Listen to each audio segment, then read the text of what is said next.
Welcome to another episode of Lore Ramblings. The name is Adam. I'm ImpCit, and today we ride to ruin to the world's ending. We're going to be talking about Rohan. Forth, Eorlingas! Those of you who declare themselves descendants of the Aethod, this is our greatest and final battle. Case in point, we're doing this partially because I do love me some Lord of the Rings and Middle Earth. I love my Arda. But also, let's be blunt, we're also kind of doing it because of War of the Rohirrim coming out. And I have things to say about that too.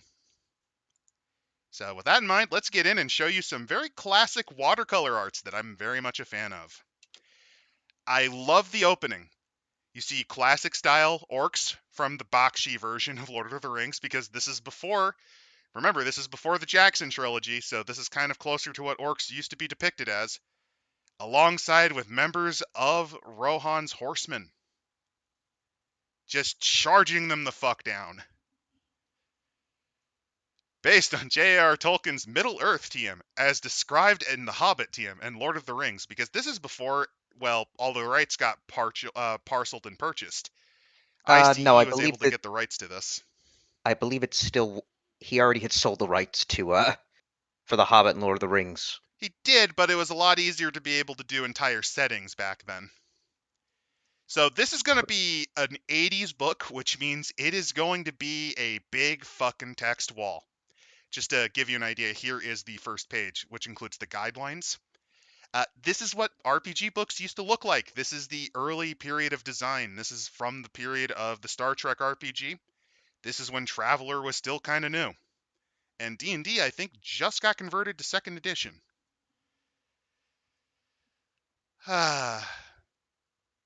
Actually, no, this is from Tolkien Enterprises. So I don't know if he'd already sold it yet. He might have.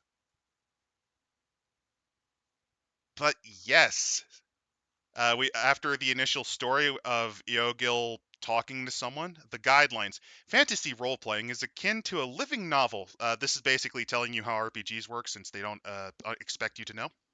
I do like this part though, on Professor Tolkien's legacy, because I believe he's been dead by this point. Yeah, he's been dead for a few years by now. Yeah. He died in 76. So saying Fun it's fact, based on Rings some. of Power actually debuted on his death day. Oh, Yeah, season 1 debuted on the day of his fucking death. well, that's a curse.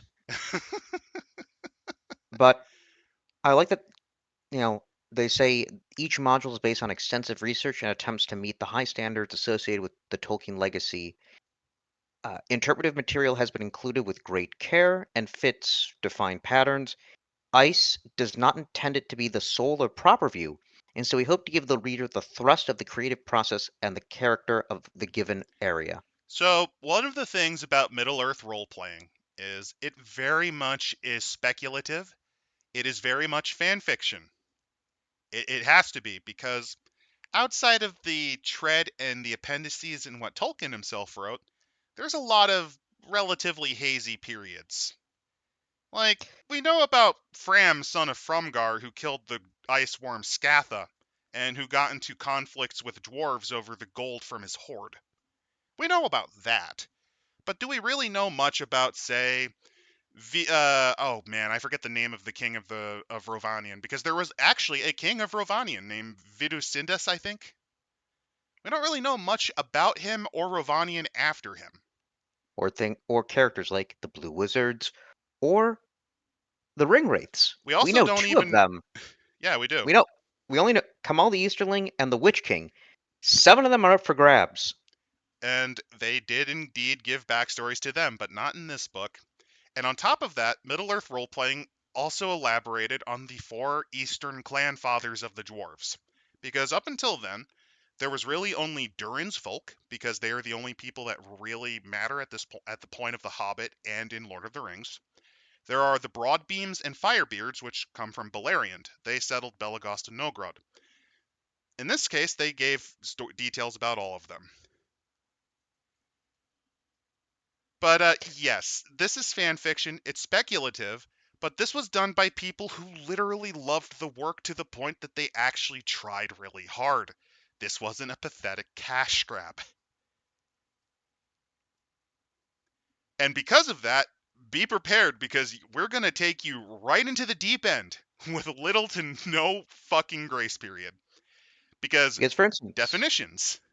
yeah, because for instance, I have no idea how this game is supposed to be played. Oh, yeah, because this is a player expansion pack. We haven't actually shown you the core rulebook. They assume you have that if you're getting this.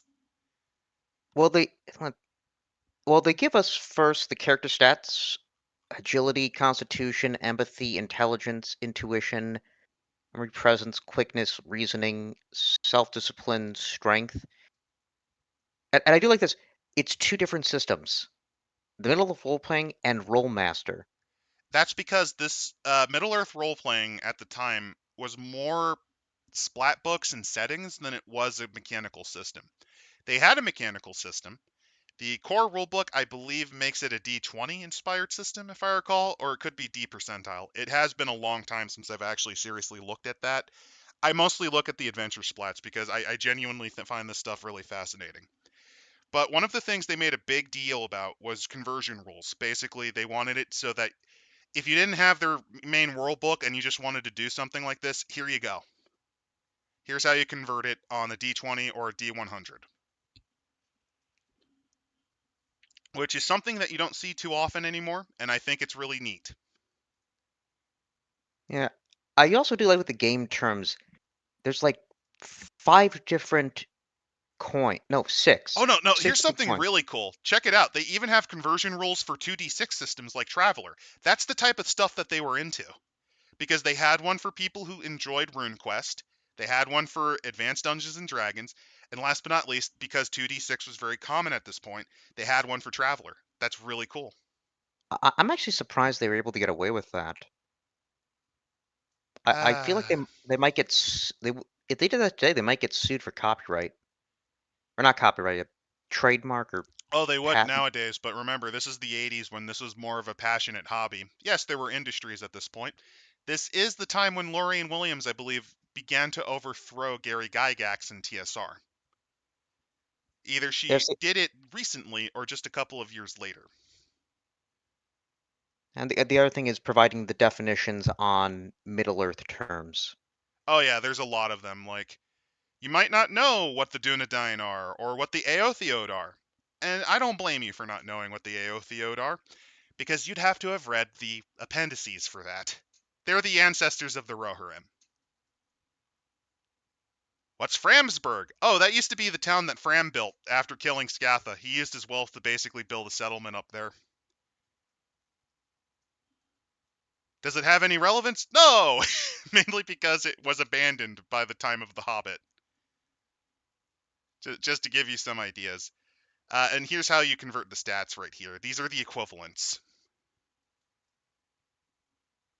Like quickness, that can translate to dexterity, speed, reaction ability, so on. Self-discipline, empathy.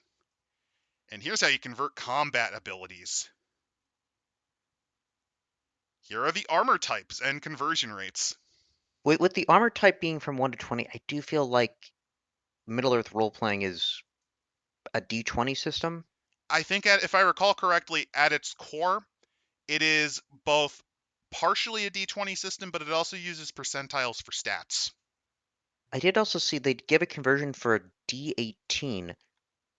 Who the 3d6, yeah. fuck has a D18? Oh, it's a 3D. I legitimately thought it was a Nope, 3 to 18. 18-sided die. 3d6, that's basically your attributes. Actually, this shows you how you would stat this out if you were doing Advanced Dungeons and Dragons. Their 100, because that's the baseline that they actually use, is an 18. So yeah, I think combat's a 20 because I'm looking at locks and traps, and that's a plus 30, minus 30. That obviously is a D100. Yeah, they use a weird mixture of dice, and you can kind of tell that this is not a book. This is a book that you use if you're already familiar with the system, or if you just want to read about their take on Tolkien. Speaking of that, a history of the Horse Lords. This is going to be fun because a lot of this is going to be fan fiction, and I will point out which parts are. Good, because I won't know. For example, the AO3M years, completely made up. The Aethiode are not made up. That is actually a real group of people. And after that, the Rohirric Age is straight up just Rohan's history. I do also like that they added Fourth Age. I remember in the appendices they do reference stuff that would happen after, and obviously the deaths of the Fellowship. Oh no, they do. They do mention events in the Fourth Age. In fact, actually, one of the adventures for Moria, they have a Moria splat book. One of the big adventures is actually you are part of Durin the Seventh, the last Durin, and his expedition to reclaim Khazad-dûm. That is one of the adventures that they actually designed for you. So, a historical overview. The Horse Lords were nomadic peoples. This is true. They found Rovion in the early Third Age. Rovanian, that is the Elvish term for Wilderland. Technically, anything over the Misty Mountains or arid Mithrin would count as Rovanian. But the specific region of Rovanian is to the east of Mirkwood. It's basically anywhere between. It's basically south of the river running all the way to the Lake of Ruin. They had peace with Gondor and the Northmen. They did, Then, because they were kin. Basically, the Rohirrim are descended. Oh God, here we go. Here we go. So take it away. the Rohirrim are descended from the third house, the House of Hador, the tall blonde people. They are one of the three houses of the Edain being those men who served alongside the elves to fight Morgoth.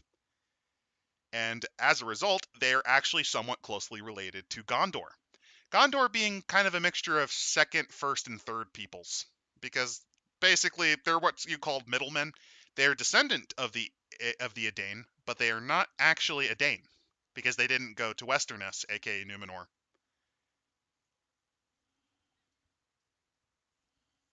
So that's why they have pretty good relations, because culturally they're pretty similar, and they tend to be at least upright, morally speaking. Well, then, in Third Age 1856, the Wainwriter Confederacy, a union of Easterling tribes, invaded with overwhelming force. Which is actually discussed in the appendices. This is an event that happened. I don't think it happened, I believe, after Castamir's uprising. Basically, there was a huge Gondorian civil war. But essentially, the Wainriders, the great wagon riders, charioteers, essentially, invaded and tried to basically take over the northern parts of Gondor. And Rovanian, this is actually where they became allies. They defended and helped Gondor defeat them. But Though apparently, the in this cost case, of it is they lost. Wainwriters actually did defeat the Horse Lords. They did. After Vidusidas, he died. When he died, they basically broke apart. Yep. Then they migrate uh, migrate out of southern Rovania. They flee across the Anduin and resettle near the Gladden Fields. This is actually where they met the hobbits. This is why they have the term Holbita, and this is why they are somewhat familiar with halflings and Periodin. There's an That's entire something section in the book where Eomer's like, wait, you guys are real? I actually didn't realize that they had close relations with the hobbits. In fact, the term hobbit and their original language was close to the Rohirric tongue, because they spent centuries working together. So they rebuilt the society, became the Eothid. Then they migrated again for some reason. Well, they're horse tribes. Yeah, but you'd think after staying in some place for a few generations, you kind of would just stay there. No, actually you wouldn't if you're nomadic. If you're wondering why, horses and other grazing animals are harsh on the land, and you need to let things go fallow. What likely happened, if we're gonna actually put real people details on why this would have happened, they likely depleted the fertility of the Gladden Fields area. At least if we're going to go with realism. If we're going to go with fantasy, it's because they actually came up from there. I think this was a fuck up on their part. I think this was a fuck up on MERP's part, because what happened, I think, was they started north and then they came south. If I remember right. Well, then they would live in their third homeland for over 500 years. With the dawn of the 26th century rose a new threat, the Balchoth tribes. They're basically more Easterlings. Easterlings being essentially partially horse nomads, partially like generally East European / Persian. And then the Corsairs of Umbar helped invade, and Gondor appealed to the Eothid to help. Horse Lords accept that help. Gondor is saved. Ciaran, the steward of Gondor, gives the Eothid new land. They accept that land, which was then called Calderon, or Kalinardon. Kalanardhon. Okay, Yeah. so this is kind of botching. This is kind of really quickly going through. So what actually happened, and this is why the Balchoth invaded, a great plague ripped through Middle Earth at this point, and it's essentially its equivalent of the bubonic plague. Gondor lost up to 50% of its population due to this great sickness. And Ooh. one of the areas that was most hit was their northern provinces, such as Caledon.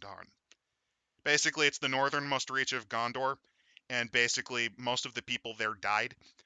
They actually pretty much abandoned the fortress of Orthanc because of this. They still had a garrison there, but that was about the only area they had any real power projection. Funnily enough, that region actually was also partially settled by Wildermen, known as the Dunlendings, which we'll get into. But what Right. happened was, Kirian essentially begged Eorl, please help us, bro. We'll give you this land for us. And he said, sure. And that is how Rohan was founded. Yeah. And then they give us a nice timeline of all that. Again, the Eothrium years are essentially fan fiction mixed in with some of the appendices outlines. Like the As Eriadorian Northmen, Selo, and Ravanian, five distinct subcultures developed. This is all fan fiction, but also not. yeah, they bring up that Cold Drake Scatha. Yep, Scatha the Worm. It is essentially one of the few major points that you have to bring up. And then, hey, there's Vidugavia, who is actually named. Oh, there's Khan, the Haradrim. Oh, and if you're wondering specifically, the Woodmen are descended and related to are related to Rohan. They're mentioned a little bit, but they're not like majorly important. Then we have Also, the Rohirric. Bejabar is their fanfiction term for the Bjornings, basically the people who turn into bears. Uh, so we then have the Rohirric Age. This is mostly Uh, all canon. yep, Errol the Young, Brago. The Dunlendings seize Isengard. The Reign of Helm Hammerhand. And then 2754. Uh, Freka, powerful wealthy man from the West March, asks Helm for his daughter's hand in marriage. Helm refuses. After grievous insult, Helm slays Freka with one blow of his bare hand. Hence the name Helm's Hammerhand. Dunlending subjects are stirred, for Freka's mixed Dunlending Rohirric heritage is cited as the reason for his death. Then Freka's son flees to Dunland, waits 4 years, raises an army. Then there's a long winter that grips Rohan. Famine takes its toll. The Dunlendings attack a royal Rohirric army at Eisenford. Helm and his second son Hamar are besieged at Helm's Deep after retreating from the battle. Helm's eldest son Haleth is killed by Wolf while defending Edoras. This is all actually canon.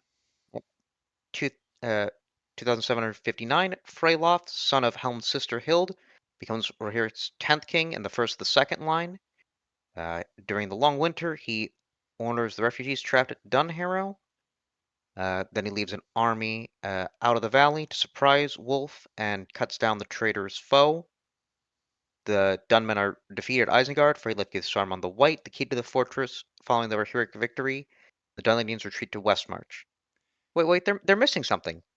Where's Hera? Where's the Adventures of Yeah. Hera? War of the Rohirrim is also fan fiction, and it's specifically because of what they did with Hera. Helm's daughter never actually had a name. She just didn't.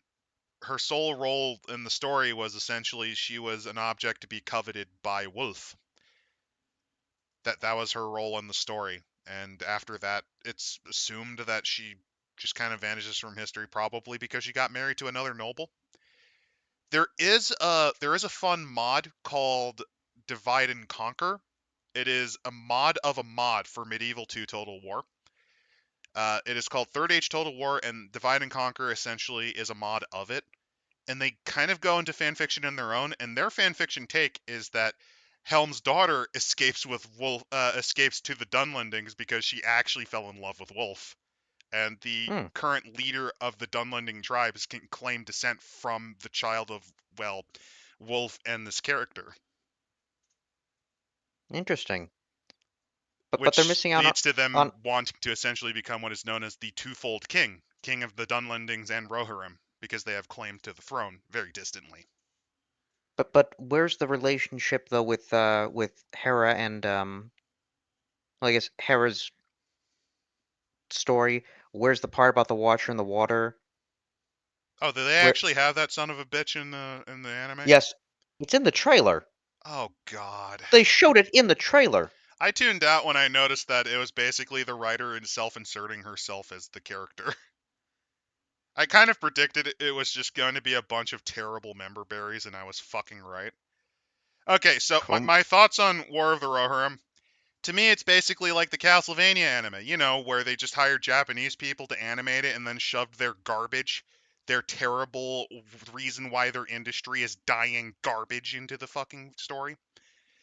In this case, it is mid-tier fan fiction with a Mary Sue that has no personality, at least as far as I can tell, with crappy member berries such as the orcs are trying to find the One Ring, and it culminates in trying to form the Ring Vengers with Nick Gandalf. No, seriously, Hera goes on an eagle to go to Gandalf, which is like something you'd see in the fucking Phase 1 of Marvel. I would not be surprised if they were trying to make a fucking Ring Avengers series out of that. Come on, when don't you want generic fantasy dwarf that isn't remotely like how Tolkien actually depicted dwarves at fucking all? No, seriously, this is and one them of the big them all. things I kind of hate about Jackson's trilogy. Dwarves are treated as stock fantasy dwarves with Welsh accents. It's Welsh and Scottish, and that is not what they were. They were dour, they were dour and soulful. They were obsessed and inspired by beauty. It wasn't gold that they got their pantaloons in a twist over. It was the art of making, the visual style that they see. It is said best in the book when Gimli saw the glittering caves, which is actually under Helm's Deep. He legitimately was struck basically dumb and mute because of how beautiful they were. And he got angry when people said, "Are you just going to carve it in?" And he said, "No, because that's not how dwarves do this stuff. They try to minimize actually digging if it's naturally beauty. Like they love beauty. There's a reason why Gimli asked just for Galadriel's hair because there's nothing like it. It is touched by the light of the trees, and has a glimmer and glow that he could not explain. Sorry, I Hmm. had to go on a rant because I really hate how fucking Peter Jackson Yeah, handled dwarfs. I I do. did not. I did not know that. They were soulful. Like, the bit in Fellowship where Gimli cries like a bitch over Balin's grave? I would have thought. Well, that's He did because not his. in the book. The only sign of his emotions was to put his hood over his head to hide his eyes because he was close to tears. He said nothing. When he entered Khazad-dûm, he wasn't going, you'll have salted pork and Balin will show you the comforts of the dwarfs. He didn't do that. They opened it up, he saw what it looked like, and he gave a soulful poem about what Khazad-dûm looked like in its glory days. He was a poet, he was a scholar, besides being a warrior. And fucking Jackson just made him comic relief.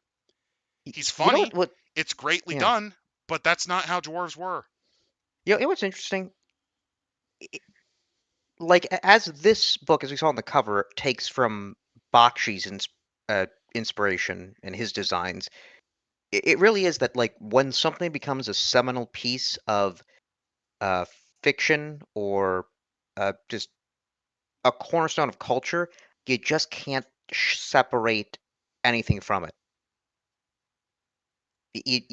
You can't separate the idea of the dwarf being a warrior unless you really change it, like Glorantha, where they're essentially rock robots.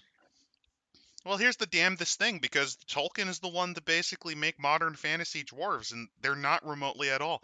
It's the same as why, like, one of the dumbest things is vegetarian elves. No, they weren't. They make a big deal about hunting people. Hunting. They were hunters. One of the chief Valar they loved was Orom, the hunter.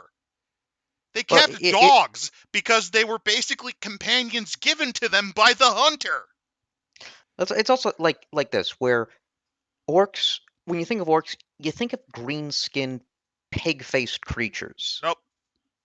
Unless you're Y- Japanese, nope. That was an Akira Toriyama because he never heard what a fucking orc was and just made it up on the spot. Well, no, I'm thinking like Warhammer, Warcraft. Which is inspired by basically Akira Toriyama going, "What the fuck's an orc?" And he just kind of scribbled a pigman. Hmm. If you're wondering, that's where pig orcs come from. It's a Japanese man going, "What the fuck's an orc?" and drawing what he thought an orc looked like. It's kind of like how, well, the Legendarium essentially, well, I mean, it was already being made, but it's how the Hobbit came about because Tolkien one day was sitting down and just immediately was like, "In a hole in the ground, there lived a hobbit."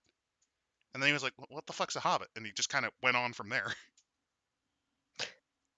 Yeah, but then it feels like you can't like if somebody makes a new fantasy thing, it's always going to be compared to what came before.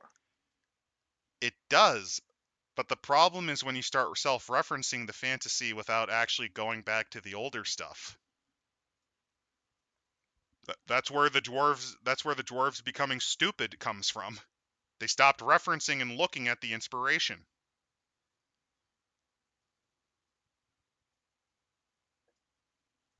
But let's continue then. Uh, they go into details about some of the other stuff, like, well, there's Folkwine. Essentially, if you're wondering about Folkwine, uh, that is Theoden's father.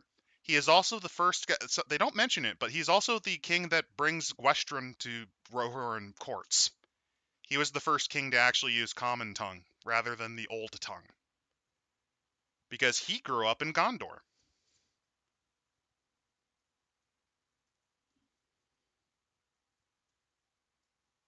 And they I'm bring, yeah. expecting people who are adapting this shit to read it. I don't expect shit. I expect them to just watch the Jackson Trilogy and then try to keep making these things super big scales when don't. Don't. What you should do is you should use this opportunity to start at a somewhat smaller scale. You could have That you could have made like War of the Rohirrim a big family drama. that or interpret the setting in a different way. Like, despite it having, this sort of European design style, what if instead we had like an entirely different fantasy setting? Same characters and everything, but it's like more like Slavic or Japanese.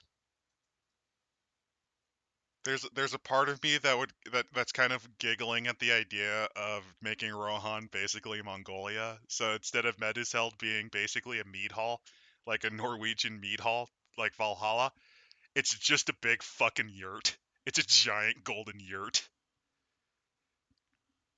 That kind of makes me giggle. Or, I mean, And then you can make the uh, Dunlendings Zulu, like they're all Zulu warriors with their shields and like they're wearing no shoes. like an African fantasy, because you could get that with the whole like Bantu migrations, and you actually could probably take inspiration from that. I mean, you could, but that at that point make your own fucking setting. Yeah. Don't Or defile the works of a guy whose whole thing was to make a new mythology for the United Kingdom. Because that's kind of what this was. This was an attempt to make a cultural mythos and history for essentially England and to a lesser degree Europe. didn't he have King Arthur? Or is he not considering the Welsh a part of the United Kingdom? I Or mean, I he guess there's. was. Where do you think the Dunlendings and Hillmen come from? Basically, people that the British fucking treated like shit. Oh, wouldn't that be the Irish then? Well, actually, no, that'd Same. be everyone. That would be every. Which, if you're wondering, Middle Earth Roleplay does, when they talk about Dunland, they actually have a splat for Dunland. Basically, on average, the Dark Men, the people who worked with the Shadow, tend to be Celtic. Mm. So, oh, here we go. Here's some beautiful art of the old style that you don't see anymore. Here's Vidugavia. Here is Theoden. I see. Marwini is someone you've never heard of because they made him up. And there's Eorl. Honestly, despite old style, I mean, No, I like you it because definitely, there's effort, yeah. detail, not necessarily creativity, but effort, detail, uniqueness, a style. It doesn't look like CGI pig slop. If this was modern, it would be CGI pig slop, and They'd one of all them be in would look this. Yeah. Samoan for some reason. Samoan Rohan. Wait a minute. That Wait, actually could be really cool. wait, no. Maori. Put them out, because then they could ride the giant eagles. No. You're not thinking big-brained enough. Instead of horse mounts, they're cassowary mounts. They're giant cassowary birds.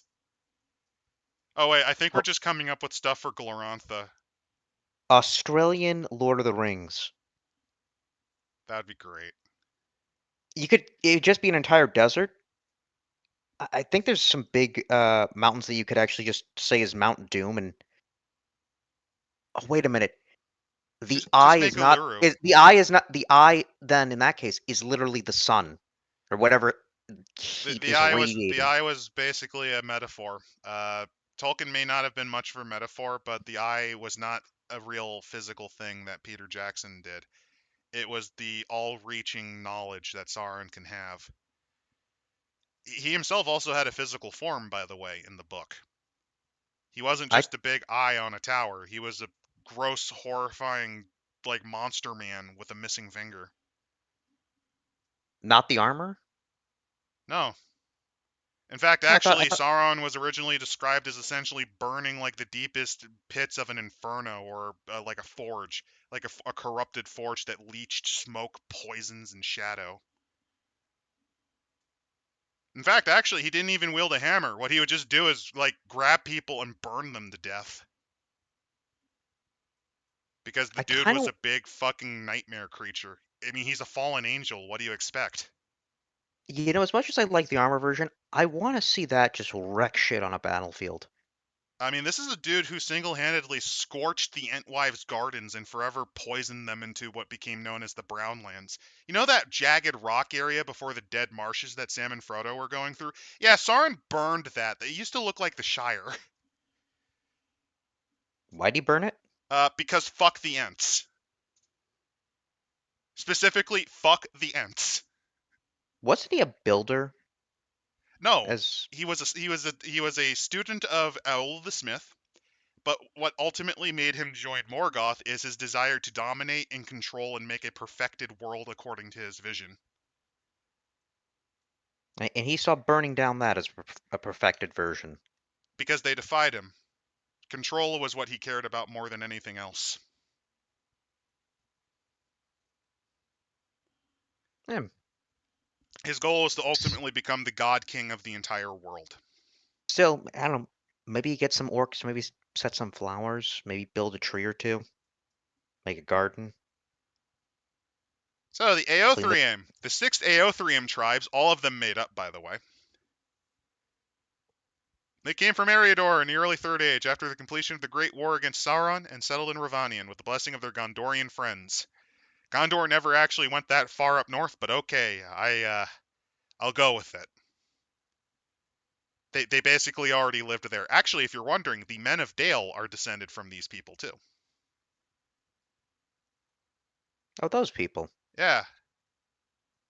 Fun fact: in the Hobbit trilogy, you can actually see the beginnings of DEI in the background because you'll just see random ethnicities kind of popping hidden. It makes sense for Dale because it's a market town, but it's kind of interesting because Yeah, they'll I mean, sometimes put him front and center, and it's just kind of jarring compared to if you compare it to Jackson's Lord of the Rings trilogy, it's kind of jarring. yeah, they have the excuse with it being a trade city, but yeah, I gave that excuse for them because that's what Dale was. It basically traded wine from the river running down south to the Elven Kingdom. It's also, let's be fair, it's one of the only places in that region of the world that still had a settled population. You know, after Smaug kind of fucked everything up, there wasn't a lot of people there. So you went to Lake Town. Or in they the elf couldn't have tongue, Esgaroth. they couldn't have kept the elf tongue name. They have to name it Lake Town. They just called it Lake Town because it was built. It's the lake town.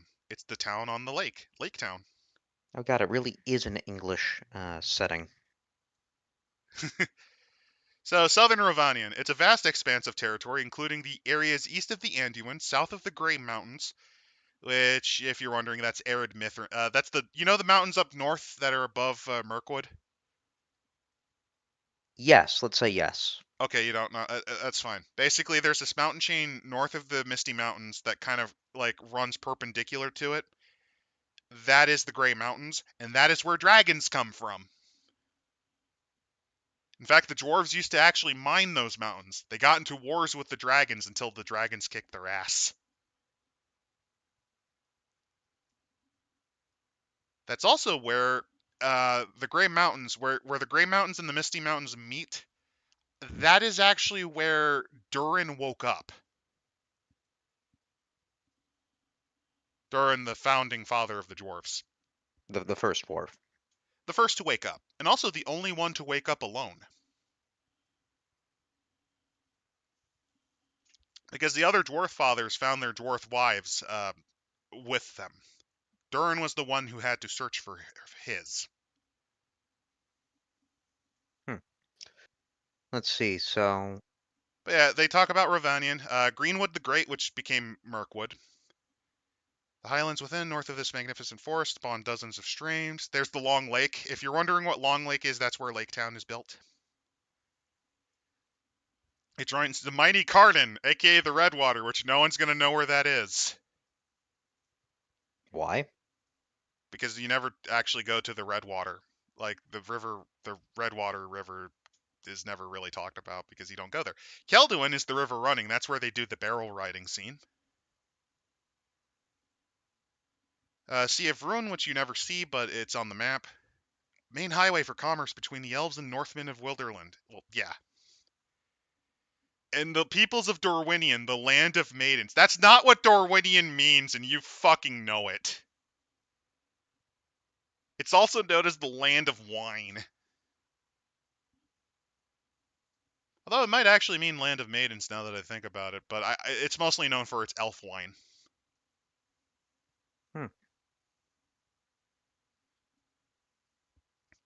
The bluffs overlook this canyon, the river Donu, that's made up. Yeah, and then they start making up, like, geography for the Sea of Ruin.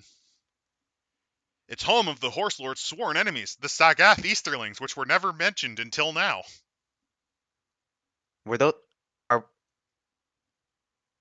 Actually interesting, because they never describe the differences in Easterlings. They're just Easterlings. Which is funny because from what I recall, the land of Ruin is so large that it can swallow all of the Middle Earth you see on the map, and then some. If the men of the East all unified for Sauron, they would have crushed the West. That is how populous it is. The Ash Mountains are the North Mountains of Mordor, if you're wondering. Ah. Southwestern Rovanian is even less hospitable. Well, yeah, that's because of the great battle plain that they mention. And the Brownlands, the place that Sauron burned to the fucking ground. That's where the Dead Marshes are. And now, onto the weather. Wait, so, climate is mild, favorable to farming and herding. Winters, cold, often snowy, but not long-lasting. Sub-zero temperatures are expected, and we would have winds coming in from the southeast. They're going to create that cold front and might make it a little chilly on traffic, but it'll then ease out over the rest of the week. On to sports. They also mention, except for tornadoes, because Rovanian's flat enough for tornadoes to form. They just go more into about the ecology, and then we actually get to the flora, which this is mostly useful for fluff, but it's also useful if you have druids and stuff like that. So what are some of the floras you can find? Daisies, other flowers, untamed grasses, wildflowers, clover. You can kind of tell these are this is trying to really give you everything you need to know about this region of the world. And it's usually done in this kind of basic, like, it's trying to present it narratively, but also straightforward. It's not like nowadays where they might be a little bit more artistic with its words. Oh no, they know exactly what this is for. This is to give you the information and then move on. So, Rovanion also has wild horses. And on top of that, they have onager, aka wild donkeys. Onager, also known as the wild ass. White kine. That is actually something that's mentioned. White kine are essentially, from what I remember, yeah, they're a type of cattle. Basically, big white cattle. No red cattle, Nope. no red heifers that can end the world, I or mean, the white whatever. kine are really big. All right. Uh, antelope, deer, wild dogs, black jackals, giant unusual rodents. Giant mole, wild goats, wild cats, and the infamous Edgel's viper. Ah, here we go. The peoples of the Rohirrim, the Rovanian region, the Othrium. Let's see. They were tall, well proportioned, were like unto the Dunedain in stature, but were normal men. Redheads were common among the young, but due to the constant influence of their blood and lifestyle, the red hair turned white after their 20th year. That is a load of horseshit. That is just made Uh, up. They tended to be blonde. They tended to be blonde. Hair was straight, beards were common. The facial hair worked wonders in the cold air and was a sign of masculine strength. Yep. Long cloaks. In case you're Uh, wondering, they're basing them off of the Old English and Vikings, which is kind of what they are based on. Is they're based on a mixture of Anglo-Saxons of the migration period and Vikings. yep. Women wore the same clothes as men, but men retained their garb as everyday wear. Uh, I like to describe that women and men were both writers. They were basically as soon as you usually learned how to ride before you could walk among the Aothiod, much like you did with the Mongolians. They often learned how to Ano- ride before they could walk. Women favored silk scarves and with animal and tree motifs. Now they bring up the horse clans, These are the which made-up ones. yeah. What are they trying to reference then? Uh, I think what they're trying to do is they're just trying to fill in the space and try to explain where they come from. Because there's a bunch of peoples that eventually get descended, like the Woodmen, other Northmen like the Bjornings. And they describe here the Alagarthas, uh, the westernmost pastures. Rear chief was Theuderic, a very old and deaf Heuthen. His son Theudemir was a former captain of cavalry of Gondor, effective leader of the Great Plague, comprised by 10 clans and numbered 1,000 fighting men. The reason they're statting this out is basically, if you're wondering why they do this, like why would you need to know this random crap from the middle of the Third Age? It is because a lot of campaigns also take place in the middle of the Third Age that they usually describe. What they Yeah, it are makes doing sense. here Yeah, is they are specifically adding this so that the north regions of the area near the Grey Mountains and around where the Misty Mountains are, like where Bjorn lives, is a little more populated, so you could have adventures here. hmm.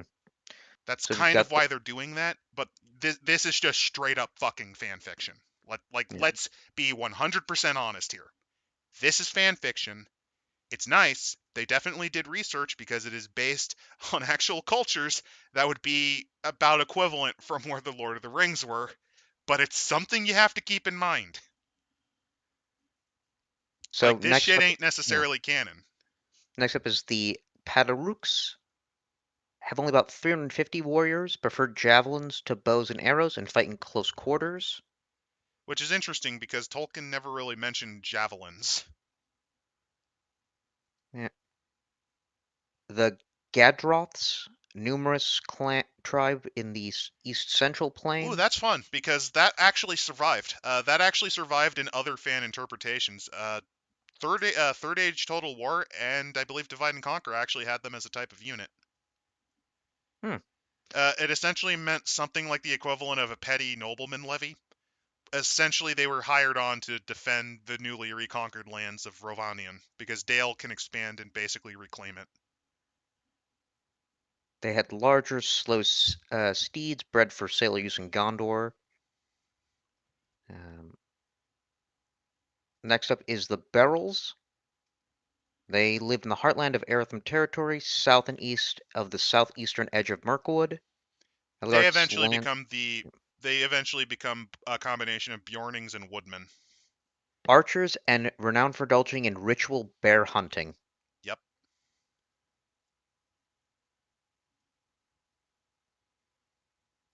And next one was the Anthars. Live in the westernmost part, split evenly by the half of the core of the Gondorian civilization So that this is followed the something that Eastern Way. Middle Earth role playing kind of invented, was that Gondor settled pretty goddamn far north in Rovanion, which I don't think they ever did actually. This is kind of fan fiction interpretation. This is also where I'm just gonna say this is where the catastrophe that is Middle Earth role playing's Kumul the Black Easterling story comes into effect. Because that What is this? corridor of Gondorian civilization is why, for no reason, Kumul, the Black Easterling, was actually a Dunedain, or at least of Dunedain heritage. So wait. So he is. When they mean Black Easterling, are they referring to it as skin color or? No, inclination, like moral inclination. It's why Okay. black Numenorians aren't black. So he's an Easterling, but also a Dunland. No, Dunedain, He's Gondorian. s- he's He's all. of Aragorn's people. So he has the blood of Numenor. He has the blood of Numenor, and the reason he turned evil was because of his evil Dami Mommy stepwife, who was a dark elf. It wasn't his wife, it was his So he's dad's not. wife. So he's Numenorian and part elf. No, the elf Oh, was his stepmother. stepmommy. He Stepmother. wanted to fuck her, and she was like a secret agent of Sauron. Did he get it in the end? I mean, he put a ring on it, and by on it I mean his hands. I mean, he can still ghost fuck if I can. Possibly. It does come up with some really stupid ideas. I Actually, I'm imagining a parody of that Twilight Zone episode. I have all the time in the world as he grabs his dick and it just phases through his hand. No, I finally had it. I finally had all the time in the world. As the Dark Elf just slinks away. I'm just kind of envisioning Kamul kind of turning into, like, out of the nine, the most Ricciata-ish. Yeah, he has to commission from the dwarves, like a Baldo that actually works with his ghost body. Wait, that makes sense. It's a ring. They didn't say where to put the ring.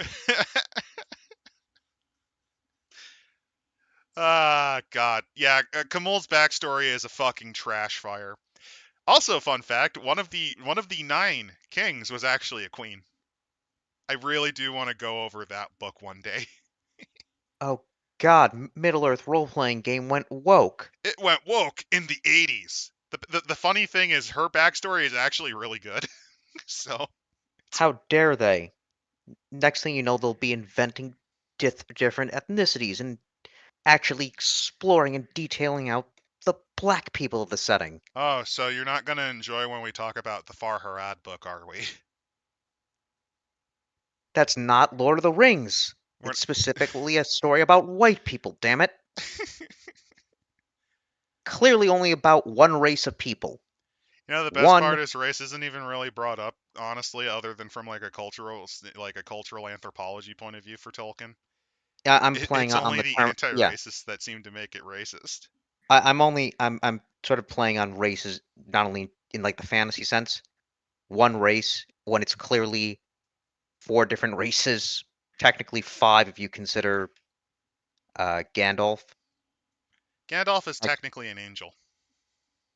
6 if you include the Ents. They are no trees. They are an 7 ant. if you think the Dunedainlings are separate.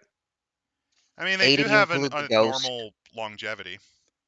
8 if you, and then there's the ghosts and the eagles. The eagles are intelligent. By the way, that's another thing Peter Jackson botched. The eagles are fully intelligent and capable of speech. Then there's a Luvatar. If you want I'm to, very disappointed. Do you want to know why? Because in The Hobbit, they never showed the eagles getting a giant medallion that made it the most noble of all birds. I'm not even kidding. That is a thing in The Hobbit. They get like this ridiculous, I forget the name of the Eagle King, but oh there's wait, an Eagle King, and he gets this and the, really cool like brooch medallion thing that is so ridiculously wealthy that it very much proves that he is indeed the king and most noble of all birds. oh, and then we have Shadowfax. Shadowfax is Shadowfax it's is a an act. Meras, which is a specific type of horse, and given what we're talking about Rohan, we are going to talk about the Meras. So it's like 12 different races teaming up to beat the shit out of humans, orcs, goblins, and another fallen angel. And don't forget about the gnomes. Wait, there are gnomes? Well, yeah, the Noldor. Were they on Sauron's side or on? Galadriel was a gnome. Wait, what? So, Are you serious?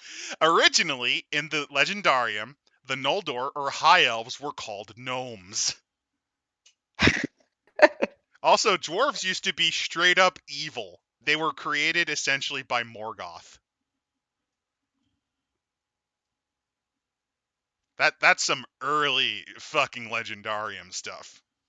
Oh, like drafts? We're talking like this was written around the time of the fall of Gondolin, where dragons were treated more like biomechanical tanks because of his experience on the Somme. Oh, I'd love that. That would have been fun. But back onto so we got the Anthars, we've got the Eodars, Which, and if now you're we have wondering really quickly, the Eodars, it's not basically, yeah. They have an um economy, which means they thought about this more than well, George R. R. Martin ever did about his economy. Why do dragons fluctuate in value so randomly?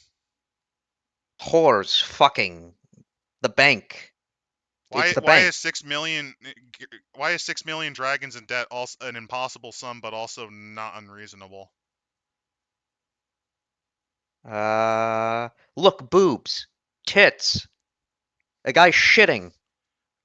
Here's a bit about a 15-year-old girl who fucked a 30-year-old man. Here's a part Yeah, about that's the part people forget. Dany was like 13 when she screwed Khal Drogo. here's Dagon. Here's Cthulhu worshippers. I have a yellow emperor, or yellow king, whatever. I'm never gonna finish. I think he's intentional. I think it's because he wrote himself into a corner because he focused way too many characters, and it's the ultimate subversion. If you think about it, isn't it the ultimate subversion to set yourself up and then just dropping dead without giving any form of blueprint to anyone? It's the subversion of your expectations, soy face.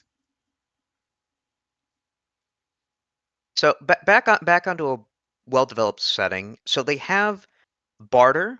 They don't really use money, so Well, they it's mostly barter. because they don't have particularly advanced metallurgy. Like, they don't really care for it. It's just what they Yeah. need. The coin of Gondor, though, is used. If it is, tangible wealth comes in the form of horses, jewelry, Which is mobile based on goods, actual cultures. It would make sense for the Rohirrim to care about how many horses you can keep. gambling. So if money was needed, they'd gamble in horse races. This only serves as a wealth transfer. They often acquire new booty using the age-old practice of horse and cattle raiding, caravan ambushes, and mercenaries. Oh, yes, indeedy. Now, their society, uh, each man had a worth, be he prince, chief, warrior, freeman, or slave. Oh, they had slavery. uh, Historically, the Rohirrim were not known to have slavery. This is made up. but I wouldn't be They do they surprised. well, they do say later they were comparatively rare in contrast with the Easterlings, but numerous relative to other Northman cultures. Any taken in war and unable to pay his debts became a slave. Ah, this kind of slavery. It's based on remember this is more based on like the old Germanic, like your Vikings. Horse Lord's obligations were to his warprick. A man with loyalty to one individual of a higher rank or head price commanded loyalty from a number of lesser men equal to his own warprick. Um, if a man fell in battle, his retainers were obligated to recover his head or die trying. That would actually explain. That would actually explain why they spent so much effort trying to get Theoden's son back to him to be buried. Ah. They're a patrilocal folk, and the wife residing with the husband's family. Uh, line goes through the male. This is true because technically, at the end of Lord of the Rings, the second line dies with Eowyn. Eomer becomes the first king of the third line because he is Theoden's sister son. Hmm. And settlements and home life. They lived in fortified villages in the winter, which those walled settlements I believe that we see in the films. Yep, Actually, which yeah, is actually based on Old English Viking and to a lesser degree early wandering period peoples. uh, they also have manors, but they tend to, in the non-winter months, uh, ride in semi-permanent camps. Worship and celebration. They had midsummer, midwinter, and equinox festivals. Which is based on Uh, the old Germanic celebrations because there were celebrations for Midsummer, Yule, what and I others. again do find interesting, no deity, which I believe is common with Tolkien. Well, no, They're because not. there's the one god, Eru. Yeah, but it's interesting that well, actually, no. In this case, they ceremonies of cults of the stag and earth, but still, it's more spirits than again claiming that there's more deities. Oh, you're gonna find the stuff they have on Arnor interesting because they went really weird with their philosophy there. Hmm. Because remember, Arnor and Gondor actually kind of experienced the Valar, so they know a little bit more about the cosmology because of their tutelage under the elves. Oh, I mean, with Gondor, it's a lot more muddied because but still. Men and women, men the and Eothrium of Rovanion loved three things above all others in the world: horse racing, hunting, and war. Men accounted women as the natural consequence of success in any of these fields, but the Eothrium women were hardly a docile item of chattel. They loved to ride, and though they were excused the harsh duties of war and the hazard of horse herding on account of other tasks, they were the equal of men in these skills. They raced and hunted or rode through the hills for pleasure whenever they chose. In addition, the ancient ideal of the female warrior champion was never lost, because that is something, and that is not why I was bothered at all by War of the Rohirrim having the daughter become a shield maiden. That's not a problem. That's a thing that does happen in this culture. It does. Why do you think Eowyn was able to get away with because she pretended to be a man. it? Li- That's li- because she ca- was defying her uncle's order, specifically. But no, that was the proper place of a woman. Women are designed to not be in my fantasy setting. They can only be in there if they're scantily clad. The medievalist dung farmers of the Otherwise, tabletop gaming world. it's clearly woke infiltration by fantasy. You don't They didn't even. understand. Unless it's elf, dwarf, and human, it's freak shit. Now roll around in the filth like a peasant as you murder children and violently malinger and molest the women. Wait, why am D I and getting D kicked out? You guys are woke. You guys are D and D woke. D&D only had 19 white men in this book. White men in this setting with green and pink elves. They can only include the people who this game is for, the white men. Wait. Why am I being kicked out? You guys No, I just thought it care was about. based. You guys only care about freak shit. No, I I'm thought not the one who's wrong. You are wokies. Elon save us. Billionaire, save us from the other billionaires. I am not hypocritical. But back onto this. Sorry, it's just this Uh, is genuinely good. If you really it like is. to read about It, cultural studies, this is really fun. And this is why, if you're a bit of a Tolkien fan, you don't even need to be a Tolkien fan. Just get random splats from the first edition of MERP to get past the conversion stuff because your brain ain't gonna understand it. And just kind of borrow this if you want to do settings. It's really cool. It's fan fiction, but it's logical fan fiction based on cultures, and they clearly studied what these were based off of. Tolkien was pretty clear. These were Old English, like we're talking early Saxons. yeah, I like this part when they talk about the values, that they value honesty above all their They do. virtues. That's why they And hated Grima so much. uh, honest in speech, a high value on silence, formal politeness, tact, diplomacy were arts. Courage was also acclaimed. Strangely, jealousy was rarely known among the Eorthim, though it was a common Northman trait. They did not covet others' loves. Their faults they deemed signs of the basest weakness, a weakness not only spiritual but physical. Then onto their diet: breads and meats. Yep. Dairy products, no eggs. Sugar was unheard of, but the penchant for sweets remained unabated. Also, if you're wondering, the dairy products are primarily from horse and goat. Horse milk? Yeah, Oh, and goat cheese. Hey, think about it like this. At least they're not doing the Mongolian tradition of drinking their blood. but shouldn't that give them the warrior's strength? Horse blood was a common dish in early Mongol. There's a reason why after Genghis took over China, like his grandson Kublai was like, "No, fuck that. Let's add things that don't suck to the Mongolian diet."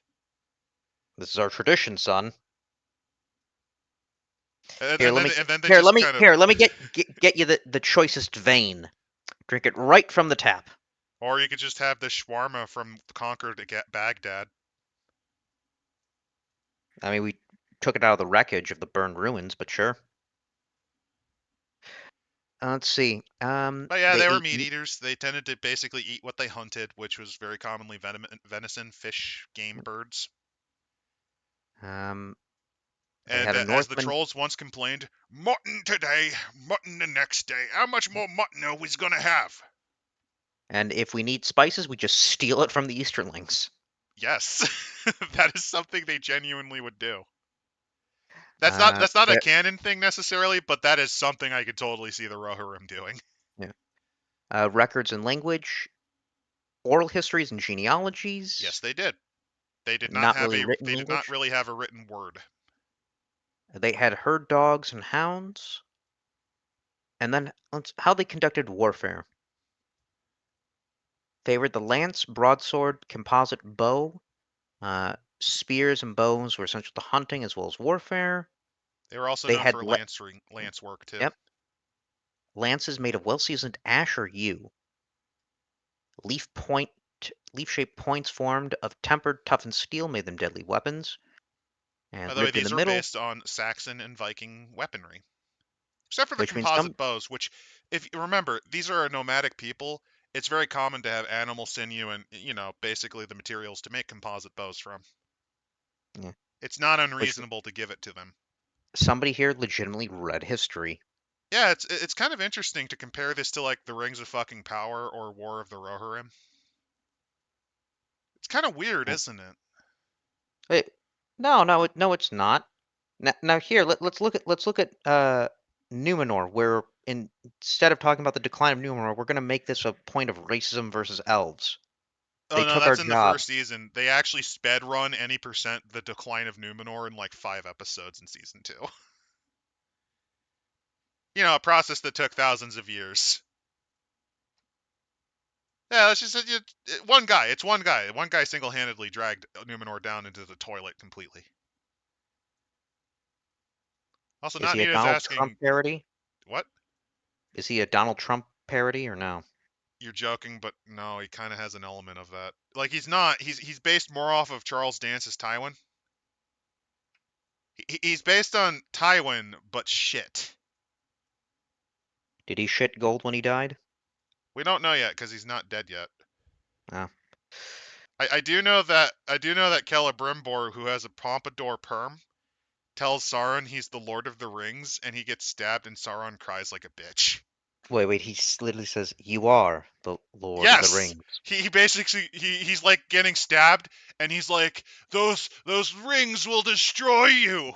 You are the Lord of the Rings. Gets stabbed, and then And Sauron begins crying. yes, I am the Lord of the Rings. The Rings of Power, Season 2. By the way, you want to know how Celebrimbor died in the actual lore? That's really good.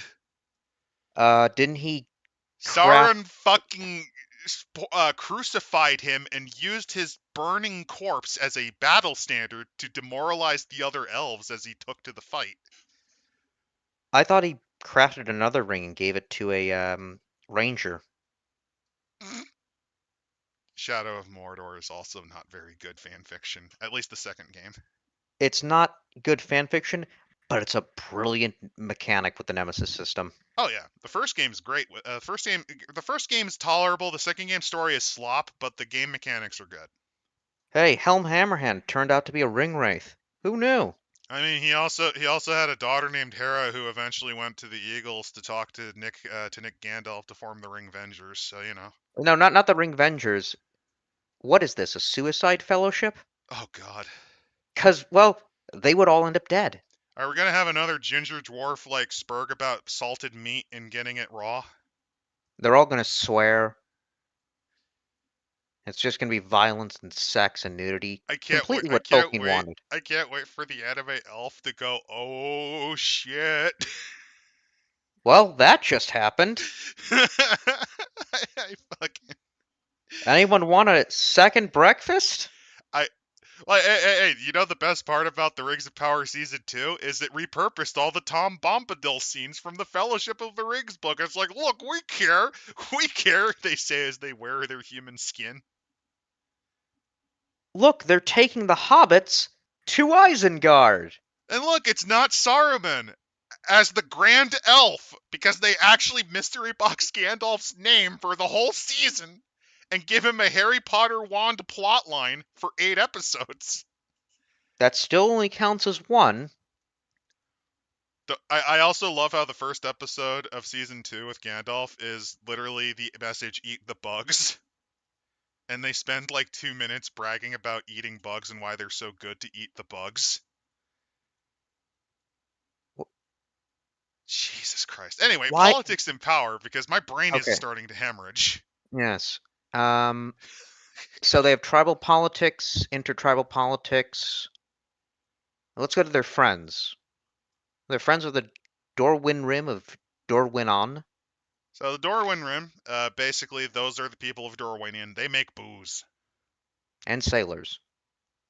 Yes, they did. The Wayne Easterlings of Sagoth and Logoth.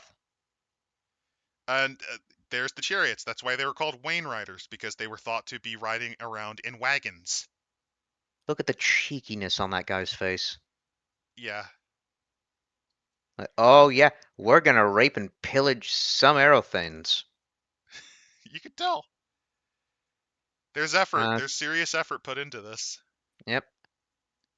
Let's see. And they actually detail the units for the tribes, what they would be called, what their names are in their language. I also really like that they're giving for the Easterlings the Phrygian cap. That's a very beautiful touch. Next up is the Astriganes. They're Astriogs. Of Of all the all the Eothrium's sorry. foes, save for the Necromancer of Dul Guldur, I wonder who that is. none were so feared as the Astriogs. Also driven from their homelands, they were nomadic tribes searching for warm plunder, ever poor and constantly hungry for battle.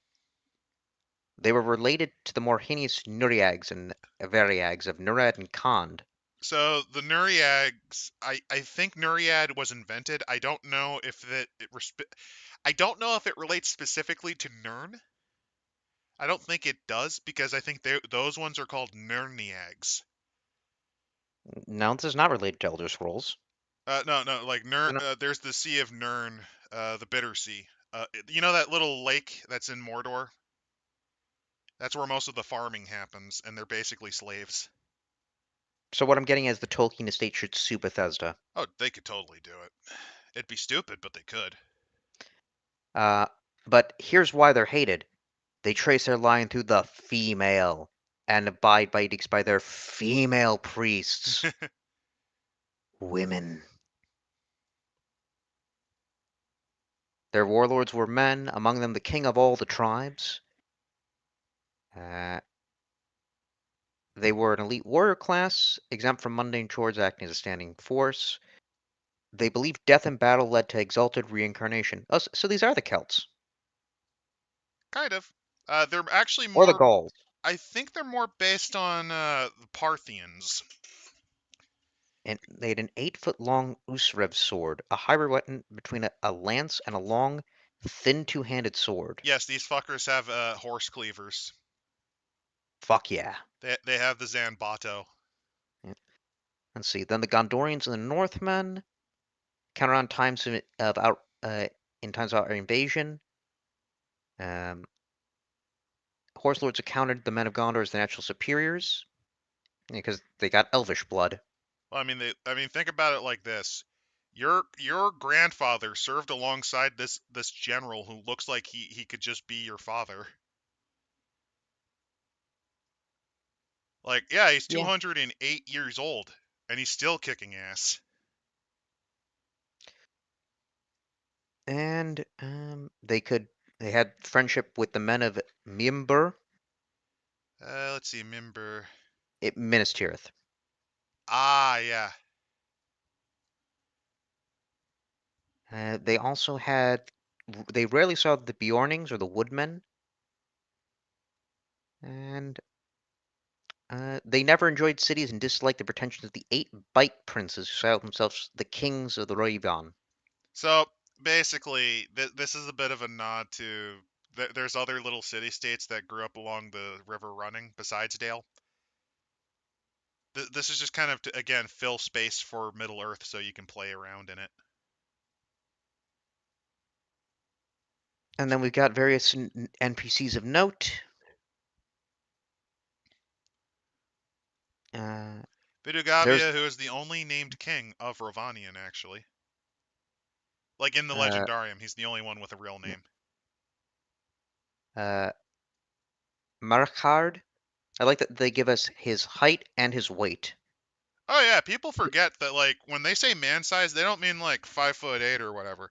No, that's like 6 feet 2. Elendil the Tall was called that because the motherfucker was like 7'8". Like And when we're talking man size, they are huge. They are jacked. that's we got a bunch of characters, a bunch of locations like the Bur Malring. And the reason they're named like this and statted is these are characters you can run into during some campaign settings. Just to let you know. Oh, I like the style of the fortification. It's not a star fort, but you can definitely see why this would be effective. There's some It is based partially off of Celtic hill forts actually. You've got this moat, and then you've got watchtowers. You got watch huts where the garrisons sleep. You have a wooden wall, palisade, on a hill that's made of earthworks. And then you have the longhouses, and then the chief's hut. Yeah. And they give us Ilion the Wayne village. If you're wondering, Burmarling, basically this is what an average fortified. This is also kind of similar to, funnily enough, this is how the Russians settled the East. Is they would build these little fortification towns like this. Like this is what they would do to counter the Tatars. So I think it's kind of a nice touch. We've got But yeah, here's the this Wayne Wayne towns. You note that they hang around in circles with their tents. Ah, yeah. And then I believe the other buildings, they say 11, the Riverside Quarter, mostly of a foreign element. And then we have Rolf's Wood Cave. Who is Rolf?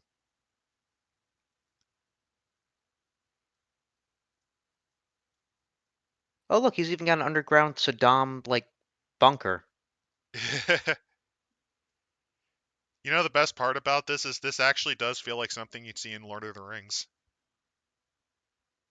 Doesn't it actually kind of feel like something you might have seen, like, maybe in The Hobbit, where it's a little whimsical? Yeah. Maybe not necessarily Lord of the Rings, but you can kind of see something like that. It also kind of Uh, reminds me of the Hill of Ransom from the Silmarillion. Also, if and you're they give. wondering what the Mountains of Sorcery are, so that means this guy, you want to know how badass this guy is? This dude is actually squatting on the Necromancer's fucking dwelling. Because the Mountains of Sorcery are pretty close to the Hill of Sorcery. This guy's supposed to be like a Tom Bombadil. Probably. And let's see. Then we have some mission, like some various quests we could do, but then we come to the Aothid. I just want to quickly go over just some basic ideas on what the Middle Earth role-playing game kind of did. Note that the timeline for the first one takes place in Third Age 1640. Now you kind of understand why they statted out all those tribes, huh? Yeah. This is a period that wasn't really much covered because, well, the Third Age was more of the watchful period and they focused on the South, so here's some things to do here. Then there is the Wainwriter treason in around the period of the Wainwriters attack. And now we can get to the Aotheod. Because this is just the tribal period. Now we're getting to the ancestors of Rohan directly. Also note that there's 2 adventures per each one. Hmm. At least for that one. There might be more for this Hmm. one in Rohan. So this is the ones that settle into the Anduin Valley. They got the elves and hobbits to the south. Little room for their resurgent hordes. Angmar loomed in the earth, and the Yep, memory this of is the before Angmar Easterling. was destroyed. Angmar wouldn't be destroyed for I think another 100 years at least. So this North Country uh, have a broad plateau between where the Misty Mountains and the Grey Mountains join. Yep, if you're wondering, so funnily enough, the Misty Mountains are the largest mountain range in terms of height in all of Middle Earth. And it was actually built by Morgoth specifically to prevent the elves from getting to the Undying Lands. They're Fuck you, so elves. big, they're so big that that several elves at the moment they saw those mountains went fuck no and refused to travel across them. I don't want to climb. Well, I mean, think about like a mountain chain that looks like the Rockies or is like taller than them but not quite the Himalayas. I can still climb. How long do I live? Don't I live for like thousands of years? Now have them get stiff with like random dangerous mountain animals and orcs. Well, actually, no, orcs weren't really a thing at this point yet because they only started coming about.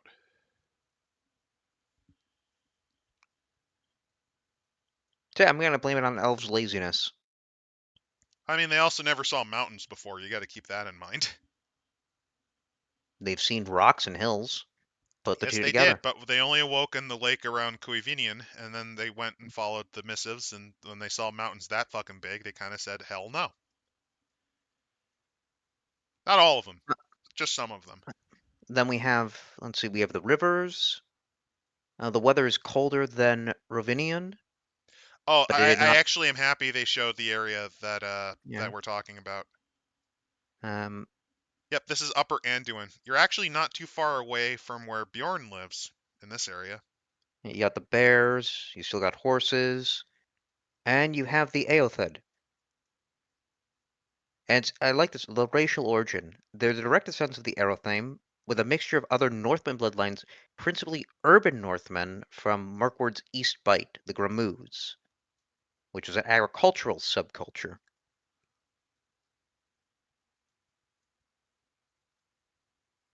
Which I would have a feeling aligns more with them maybe being more sedentary.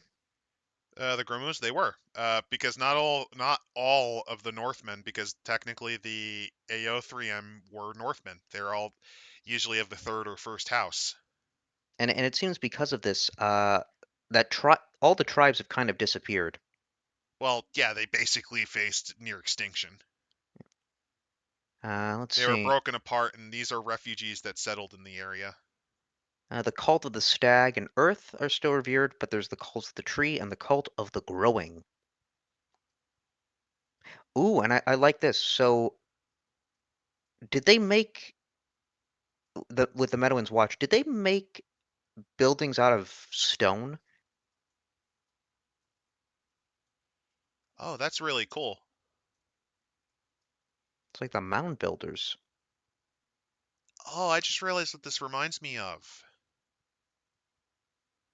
This reminds me of there's this old megalithic structure that was in the north, I believe, of Scotland, and it was built in basically rocky terrain like this. It actually does make sense, by the way, because think about it. This is after they got ejected by the Wainriders. They're trying to hide, probably from the orcs, because if you're wondering, you see how you're close to the Misty Mountains and Grey Mountains? Yeah, orcs live there. There's a lot of them. There's quite a few of them.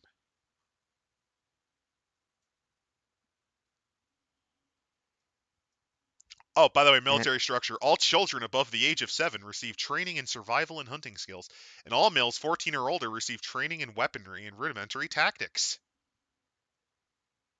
they only have about 5,000 to 7,000 warriors. The variations of Ravanian tongues Eothric, knowledge of Western, the common tongue is widespread. Oh, also, I'm looking at the adventures. You get to fight a dragon.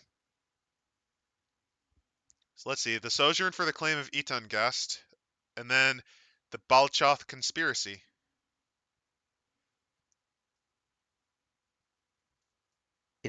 I'm looking at the dragon, the rewards. A share of the dragon's hoard, a plus 35 sword of giant slaying. Yeah. Much of it reputed to be dwarvish. So, yeah, this is actually also a nod because remember, I did mention the Dragon Wars, right? Hmm. This is after the dwarves of the Grey Mountains got their asses kicked, if I recall. And then next up This is is also the a nod to Scatha's horde, because funnily enough, after doing this, you could then have the next adventure be particularly bitter dwarves want their ancestral equipment back because they made it. yeah. And then next up is the Rohirrim. By the way, if you're wondering what a fire drake is, okay, so dragons are classified in the following. There are the winged drakes, which are able to fly. There are fire drakes, which actually have fire breath. And then there are what are called cold drakes. They don't breathe ice, they just lack the ability to cast fire.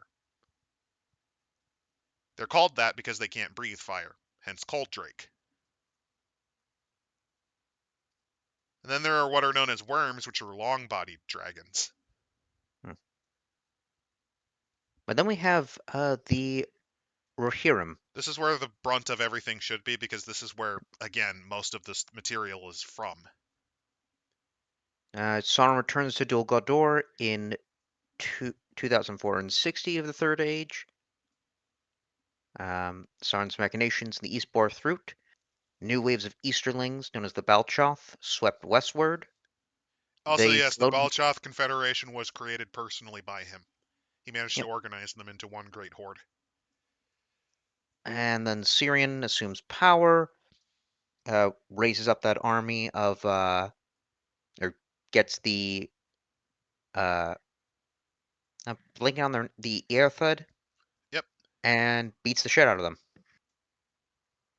Also, if you're wondering, the instead of lighting the beacons like in the movie, they actually sent which is something known as the red arrow of Yorl, which is a big red arrow. That is their message to join us in our war. And At least in the book. big battle, and then he gets that land. Yes, he They did, they in the because that council. land got depopulated by the Great Plague a while back. Yep. defining the boundaries of the written mark, the land which was known thereafter to Syrian's people as Rohan. Yep, the Oath of Ural and the Gift of Rohan. Rich, wide rolling pastures, green hills, and let's see, the lowlands and the combs. The Coombs, yep. So big hills, rolling plains. Oh, they also mentioned the Wold. So the Wold, if you're wondering, is the most barren part of Rohan. It's in the northeast part of it. It makes up about a fifth of its size. And what they're going with, and I kind of find it interesting, is it's hilly and it's like karst landscape because it's mostly made out of weak sedimentary stuff like chalk, like calcite stuff. Hmm. I imagine there's a lot of cave systems. You've It's got the very west. rugged, but it's great for sheep. You've got I'm looking here, the Thurahirn. Where's that? It's like midway in the west of the Westfold. Let's see. They mentioned the Dreer Hills, Entwash Delta, the Entwash, which is a river. It actually is a river that comes from Fangorn. That's why it's called the Entwash. Emmet, West March, West Fold, the Gap of Rohan. Oh, Three-Hirn, the Triple Horn. They mentioned these dwarves in particular. The Three-Hirn dwarfs its neighbors in terms of height. It's Oh, basically the tallest triple mountains. I thought that was a specific dwarf race. That could be fun, but the White Mountains, from what I understand, did not really have a lot of dwarfen travel. Like the White I Mountains do never really had too many dwarf communities. want to bring up something Squirrel Killer said, which with the Aoth that they didn't have that many warriors, Well, mostly hunting. well, yeah, because they just got their asses kicked by the Wayne Riders. But that does make it even more impressive when they show up to fight the Easternlings. Yes, they did. By the way, if you're wondering, the Thrihorn, the Triple Horn, that's actually where Helm's Deep was built.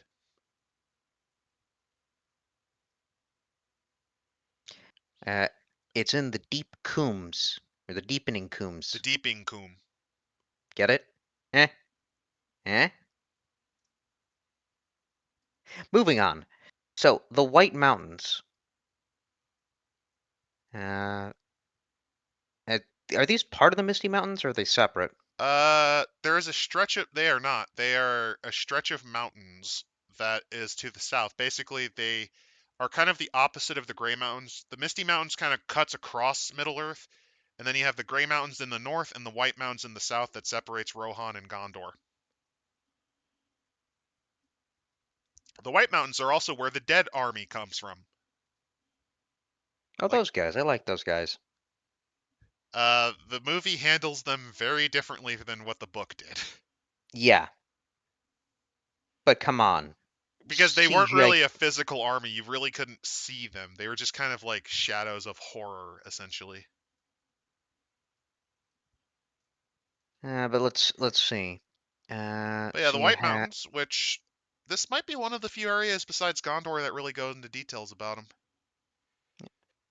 you've got on Beautiful the alpine water. valleys like the Harrowdell and the Deeping Coombe. The Deeping Coombe, if you're wondering, you know that like ridge that leads up to Helm's Deep in the movie, like that kind of valley? That's what the Deeping Coombe is. It's a valley essentially. Hmm. You got the waters, which we Numerous talked caves and about. caverns, most of them are small nooks, but some magnificent complexes. Of these, the greatest are the glittering caves of Aglarond, which, funnily enough, Gimli becomes lord of in the Fourth Age for a while. Hmm. Basically, And Rohan gifted him the ability to set up a small dwarf colony there, and he willingly th- did so. And it became a tourist uh, spot for the dwarves. they give a mild climate. It's Oh yeah, it's gentle nice. land, but not so kind as to soften its proud people. Also, you can Let's go on find to gems and precious metal, which is not unsurprising. and Very then their hazardous to ecology. travel. They mention the Gap So of Rohan, which is very critical. That is, they actually mention it when they're talking about how to get to Mordor. They mentioned the Gap. The reason they didn't choose to pick it was because that's where Isengard is. It's on the north half of it. Who built Isengard? The Numenorians did. It was originally a watchtower. It originally was a watchtower and garrison that was equipped with elements of the originally it belonged to Gondor for a long time. Then what happened was after the Great Plague wiped out the northern provinces, they essentially left it to abandoned. They started contracting, I believe, Dunlendings to manage it for a while. Then they got rowdy, they kicked them out, and then gave it to Rohan, who gave it to Saruman to essentially shepherd it over, to shepherd it. Yep. Them looking at their floor seems to be not that impressive. A good topsoil. The movie interpretation from a standpoint, you mean Helm's Deep? I Uh, I, Helm's Deep does kind of look like that, yeah. I think no, I think spoiler means the ghosts. I think from a visual standpoint, it's easier to understand, but you could have changed the conversation to be more accurate to the books, I think. Because they made Gandalf not Gandalf, they made Aragorn kind of a snarky asshole, Yeah. which he, Uh, he I, could be, but he wasn't really that type of guy. Also, they cut out the Grey Company, which would have included some of Aragorn's, well, friends from the Rangers. So imagine in the movie if they got like a few extras to serve as a Grey Company. yeah, I think the reason they kept in the ghosts and have them actually fight in the battle is because if it was like, well, we got you over here, that's it. It just doesn't seem with the pace the movie was going was a bit exciting. No, I understand. There are things you have to cut. Like, there's a reason I'm glad they cut Tom Bombadil. You Yeah. don't And really need I it. believe Gimli does say like they could have been used good in battle, and then you actually show them, and because of that, like you actually show them in battle. So it's like there's the dilemma. I mean, if you're wondering what the battle was like with the Dead Army originally, it was just they kind of showed up and terrified the fuck out of the enemy and they ran away. That's kind of what happened. Let's see though their fauna. They have wild boars, grass cats, gray wolves, and three kinds of bears: black bears, brown bears, and blue bears. Oh my! They might actually cover some of that in the bestiary. Uh, they do go over the blue bears. Also, if you're wondering, they have ground bees, so that's a type of honeybee that you can get honey from. They're even more rare and reclusive. Uh, Sinister, silvery, blue-gray beasts. They actually hunt men just as they do other game. One of them is a VTuber of Phase Connect. Fujikawa Uka, blue bear. Um, They also essentially are magical because they can constantly detect where you are. ah, That's how good their they ha- sense of smell is. they have Rohan is a poisonous snake, the green asp. Um, Horses. I do have. I was just talking more about the green asp and their poison. High fever and hallucinations.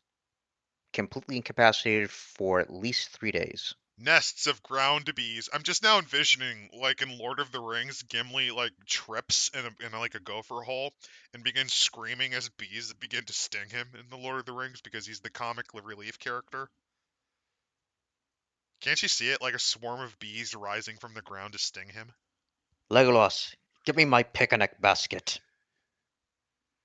No, no, and then it cuts to him covered in welts and they're just like having some lembas bread with honey on it.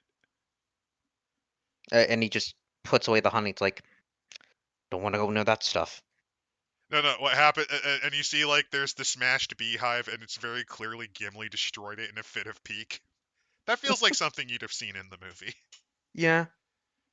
Because Let's see. he's the Got funny, goofy, comic relief autistic Spurge dwarf that talks about salted meat and who loses drinking competitions with elves. By the way, that actually would happen because um, elves. So how bad is it to knock out an elf? Um, This is why elves resist things like sleep. It's legitimately because Tolkien described them as shrugging off things like alcohol casually, and they kind of meditate. Yeah, elves, they can chug normal liquor, like human liquor, like nothing.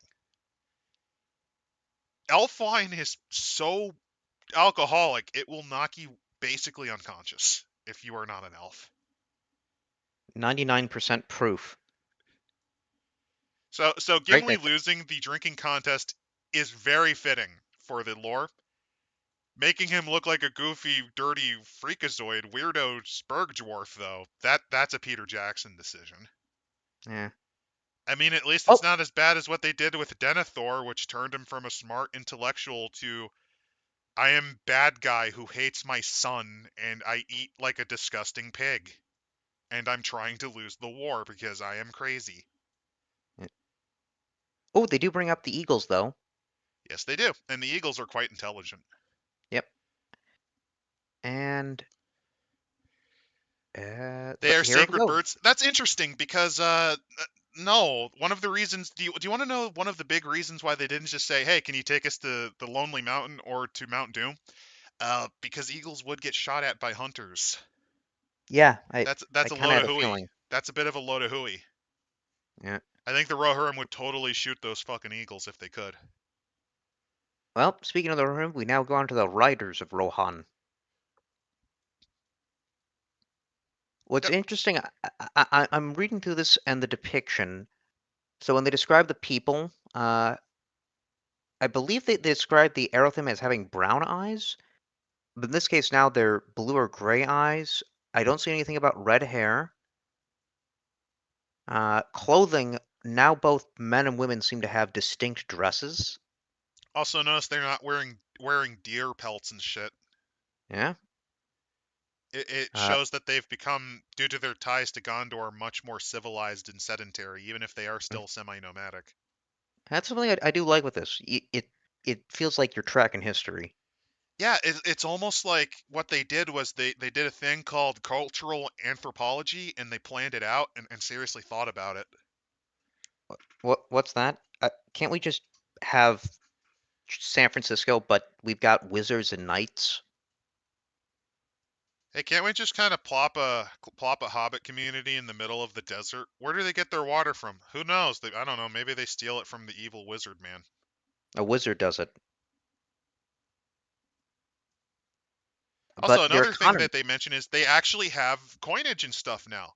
They Yeah, still they got. barter, but they have a real It's economy. rare. It is rare now. Well, no, They now. it's no, it's still around, but mostly in rural regions. Yeah. Um. Most of Rohan will use coinage. Oh, and here's another cool nod. It's not just Gondorian currency. They also will use the coinage of Dol Amroth and Arnor. Farming. Oh, they give us a population. 103,000 people. The That's it. richest of the deep black soil encourages farming on a large scale. Yes, they do. They actually have full-on farms now. They don't rely Mhm. purely on, well, horsemanship. Cattle and sheep abound. Vast grasslands preserved for horses. The heart of Rohan is far from the borders of the realm and is relatively safe from the hazards of war. By the way, Society. the women's role in this one is to actually tend to and deal with the horses. Eh, Uh, yeah, let's see. Society life cycle. Um, Majority of families move with their herds or in pasture circuits, or manage their herds from manorial centers spread throughout the countryside. When there's hostilities, they do not seek shelter. But let's see. Unlike the Erethaim and the Eothed, they do not seek shelter in walled towns or hill forts. Basically, because of the White Mountains, they built a series of defensive manors and fortified areas there, so they escaped to the mountains. I really feel, honestly, that feels like historical. Yeah, Like if you were to describe a culture, like this would make sense. there's a reason I really do want to one day show you some of the weirder fanfiction areas, because they do talk about like Harad and other stuff like that. I'd also love to show you their interpretation of Arnor or Gondor. Hmm. Um, let's see. Modern homes use stone chimneys, interior hearths, kinship and family. Uh, kinship groups remain strong. Rohirrim family is patrilineal. The eldest able-bodied male is the master, and descent is traced through the male line.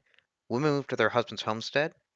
Property, however, is held by the individual, be they male or female, and women own the right to vote, speak at the thing or moot, and unilaterally divorce their mate.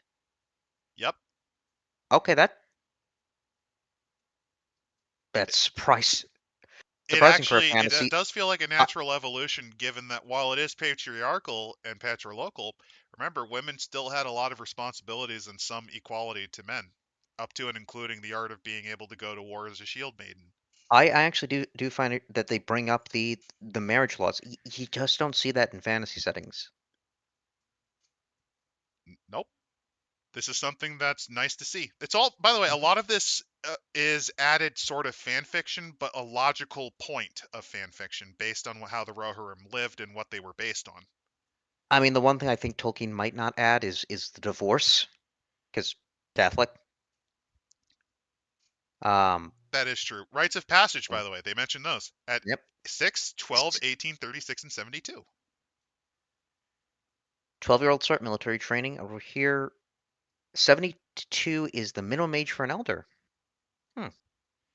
Eorl, Thane of the Eotheod, was crowned king of the Rohirrim on Yule, third age 2510. He was the first of the first line, and with his ascension, his united tribe became the citizenry of a sovereign kingdom. With the establishment of the Rittermark, the power of the king increased. In politics, not kinship became the preeminent factor in ordering social status and military structure. Personal and familial bonds remained important, but they were no longer paramount. A man's head price no longer determined his worth to society. Of course, the Althane still derived their power partially from ownership of many horses, as he had in the north, but his main strength came from increased authority of his office. In Rohan, he was king.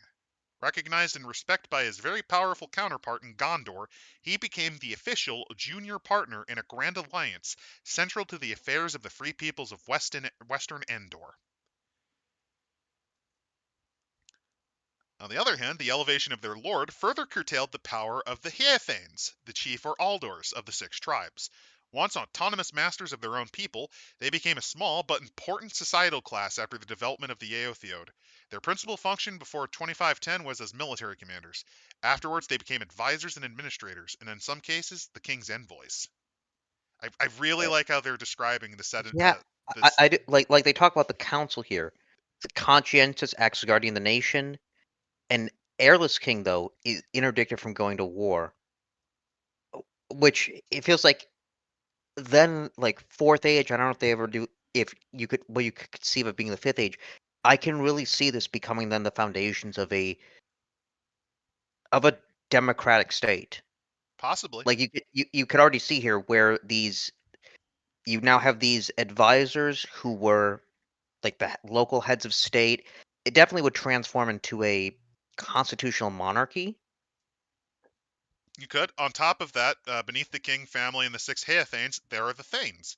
They form a class of noble freemen who administer the Nearmarks, or local counties. They're county administrators, essentially Mm, counts. A Nearmark And is we reckoned according to the distance a stout horse can ride on an average day at an even pace. And Rohan has 100 of these. Yep. And Then we there are have the their 12-man courts, which arbitrate and dictate local civil settlements and resolve cases, including wrongs to men. it's these little things that's just like it really then shows like you compare that to I don't think there was a court system for the Aerothane. There wasn't. And on top of that, compare this effort of detail and setting. Compare that to Hardwired Island. Where it's just miles and miles of coffee shops, and then when they discuss about the government, it's it's a bicameral legislature for an O'Neill cylinder in space, in which the Senate Has has no no unique separate powers. powers. Yeah. Meanwhile, here it's like you have the king who has a lot of power, not just because they were the ones who owned the most horses, but because as a king and due to their ties to Gondor, they have a lot of authority. The four tribal leaders are now essentially the big advisors of the council, and now you have these guys who cover the counties essentially, and then you have Yeah, the 12-man courts. yeah. And then you have finally their military organization. These are traditionally, I believe, based on the emmets or the folds or something, the marks or something. The king appoints three marshals of the mark. Uh, First marshal commands compromises the capital. Um, the second was Hornburg, and then what do they say for the third is East Eminent and East Fold. Basically, the center guy, the first guy, runs the King's Land. The second guy runs Helm's Deep, the most important area of Rohan defensively. The third guy basically covers the reinforcements from the east, or are the first lines to deal with the Easterlings or orcs from Mordor. Mm. And so they do have a principal military unit, the Irod, the Yep, troop of which is cavalry. actually mentioned in the books, by the way. That is Yep. an actual military unit. There's no fixed limit on the size of these units. Basically, it then seems like just the men from a clan. Oh no, that was Um, originally the current Rohirrim version is actually regularized. No longer tied to clans or tribes. It's a troop of 120 riders. well, you know what that means. If you want to play the miniature battle game for Lord of the Rings, you gotta buy 120 riders. if you I want to make it one per one. 12. Oh no, and 12,000 warriors make up the muster of the Ridden Mark. 12,000 models. Let's do it. By the way, that is 10% of their population. That's basically 1 out of 8 of their entire citizenry. That's a lot for a military. They're heavily mobilized. They're Yeah. basically all cavalry essentially, and these guys are ride or die. This is actually pretty accurate to mass mobilization. So they've got stallions from the Gondorian stud to add to their horse sizes. Um, Weapons are now stouter and standardized. All warriors now wear chainmail and steel helms and bear a round shield. Heavy cavalry includes 100 Thanes, 120 Hurskars, 400 Carrolls, and 4,400 Seathanes or Knights. These wear Canucks, yeah. heavy yeah, suits of chainmail, full-length chain harbucks, knows as a face guard and corporate visor. Oh, these are legitimate knights. Uh, Yeah, they're based on early knights of the early period, essentially. You've got lances, composite bow, heavy broadsword. They're one Um, part knight and one part the Saxon Huskarls. yeah. Lightly armored raiders are less experienced or less wealthy. Traditional, their forefathers, the lance, broadsword, large knife. Horse archers, another class of fighter, carry composite bows in lieu of lances. So, Rohirrim battle tactics are simple yet exceptionally effective. High morale, fine equipment, and solid training enable them to beat almost any foe in open melee despite stiff odds. For the Rohirrim, then, the idea is to close and crush an enemy. Light riders act as scouts and patrol in force, dropping back to cover an army's flanks when engaged. When the horse archers rain arrow on the corresponding wings of the opposing force, they keep them at bay. Meanwhile, the heavier riders assemble in the center, each yored forming a V formation. These knights strike in mass with lances drawn. 1 to 3 waves make the assault. Once they're through their foe's line, they turn and charge again. But if they are tied down in melee or elect to stay engaged, they draw their broadswords. Naturally, the majority of the Rittermark's armies are half musters of about 6,000 horsemen, led by a marshal of the mark, and they might be joined by the king or his huskarls. The rest of the riders stay in reserve for home defense and emergencies. So I'm sorry, I'm blanking on the last battle of Minas Tirith. Battle of the When Pelennor Fields. yeah, so is that 6,000 or is that 12? I think that's would be all That 12,000. was that was essentially a ride or die. Well, not quite. Remember, they got fucked up really bad by Isengard. So I think 10 to they're half 8,000. muster. They're half muster. They were able to muster, I believe, about 6 to 8,000, if I recall. That's like impressive. Yeah. And how big was the orc army? About 80,000. They basically took on 10v like 12 to 1 odds and actually fucking came out on top.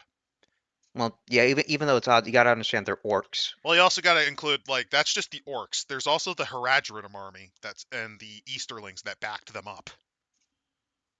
I think what Tolkien's getting at is a cavalry charge can scare the living shit out of anyone. Oh yeah, especially you have to keep in mind that the horsemen are masters of their craft. They learned how to walk on ride horses before they could walk.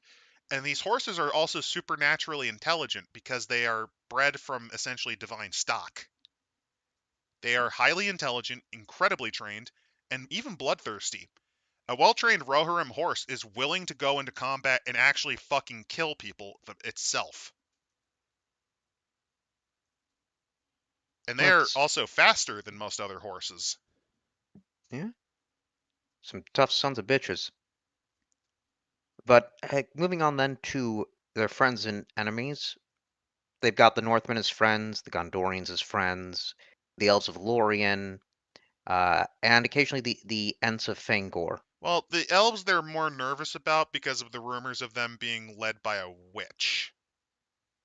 Hmm. And for the Ents, they're more like myths. They've heard of them, and they believe it's a bad idea to go into their woodlands. But, occasionally some of the Rohirrim will go in and maybe talk to Treebeard a bit. Hmm. And their enemies, though, the servants for the White Hen, which include the Dunlendings. They share the common goal of destruction of the Ridden Mark. We've And lost this these is, lands. All yeah, Rohan must die. it is to the point where they actually call the Rohirrim by a slur. They call them the Forgoyle or Strawheads. Ooh.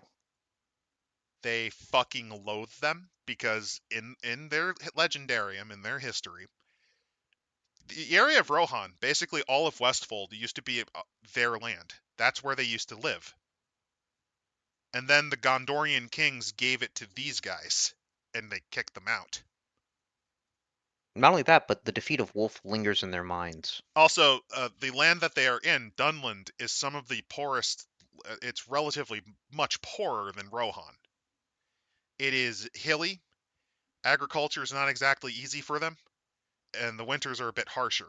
So they are very angry about what they've lost. I would be. I definitely would be. They also Uh, they also treat, because the West March has quite a few Dunlanding blood ties. They treat the West Marchmen as their kin, which does matter a lot among them. yeah. Though other enemies of the Rohirrim, the Easternlings, because they kept kicking them out of their lands. Oh yeah, Uh, the independent tribes of the Orcs of the Misty Mountains. there's quite a few of them. Yep. And the Half-Orcs. So this is Saruman actually breeding orcs with men. These are not Uruk-hai, They're though actually supposed to pass as men. they use sly tactics. Um, they can pass as dark men. They're led by the warlord Durbuhok. This guy's made up. All of this Yeah. aspect is made up, but the Orcmen are real. They were commonly used by Saruman as spies. And the ruffians that were mentioned in the Scouring of the Shire? Yes. Almost all of them were Orcmen. Really? I thought they were just normal They humans. were a mixture of Dunlendings and Orcmen. There's a reason why some of them called him Sharky. That's because that's the Orcish term for old man.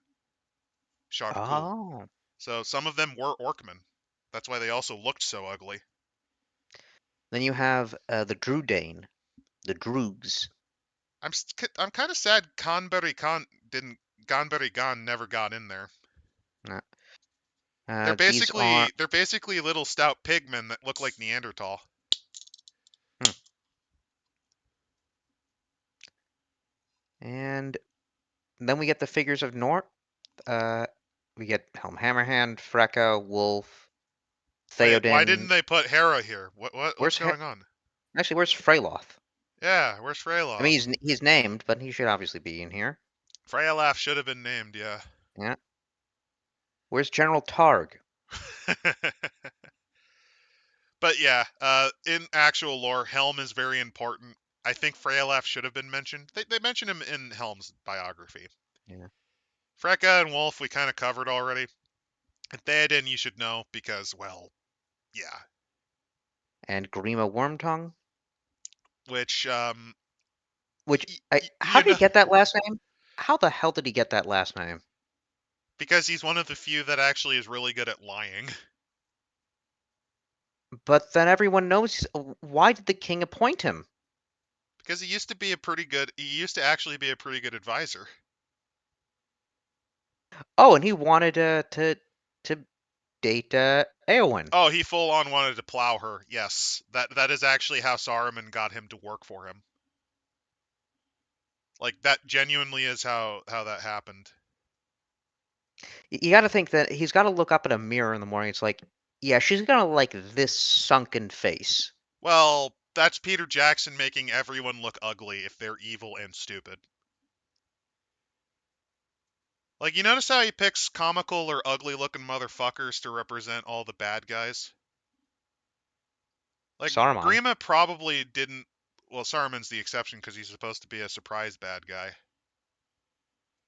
Like, Grima probably didn't look like fucking some type of goblin. He probably had dark hair. I believe he actually did have dark hair, which was a sign of his Dunlending ancestry. But, like, he looked like a normal guy. The Mouth of Sauron didn't look like a fucking labyrinth character. He was just a normal guy. He looked like a normal guy. He was just a complete monster. It does look good visually, though. It does look good visually, but it's not accurate to the books at all. A fun fact, though, the guy who played him, same, he plays one of the Utapauans in Episode 3 of Star Wars. He played, I think it was the subway driver in the third Matrix film, and he's the Eurocopter pilot in Mad Max 2, The Road Warrior. But yeah, Grima, essentially he really wanted to plow Eowyn's fields. She told him no, and he went full incel. And then as soon as he started working with the evil wizard, that last time, if he's going incel, beware the incel rage, because Saruman gets stabbed by him. Which is actually true to the books, although that happens in the Shire. And then the hobbits murder him. Yep. Then there's Eowyn, obviously. Then there's Aemir. Yeah. And they give us the places of Rohan. They detail out Edoras, the city itself. They also mention Uh, Aldburg, which is the original capital of Rohan. Uh, Edoras was built by the Second King specifically to be the new capital. oh, they give us Dunharrow, and they actually do describe the past of the dead.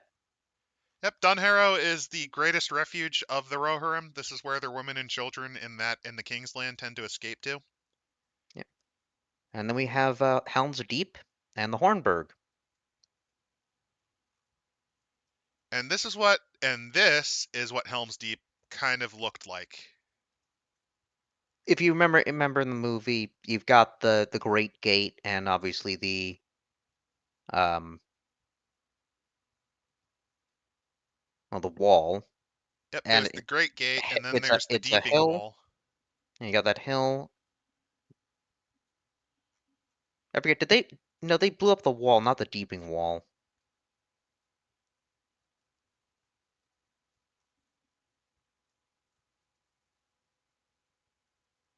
Let's see. They give us. Ooh, I like with the gate. They give us traps as well. Oh yeah, they made it, and they actually have an elaborate area to kind of show, like, you can totally make Helm's Deep a dungeon if you want, and this is how you A can do it. dungeon, or hey, do you want to role play during, you know, the Lord of the Rings? Yeah, that could be You fun. want? I don't know if they gave rules to play as orcs. You want to actually destroy They did. the realm of man? They did. Oh, that. That's one of the cool things about Middle Earth roleplay, and that's one of the big reasons I prefer it over the One Ring.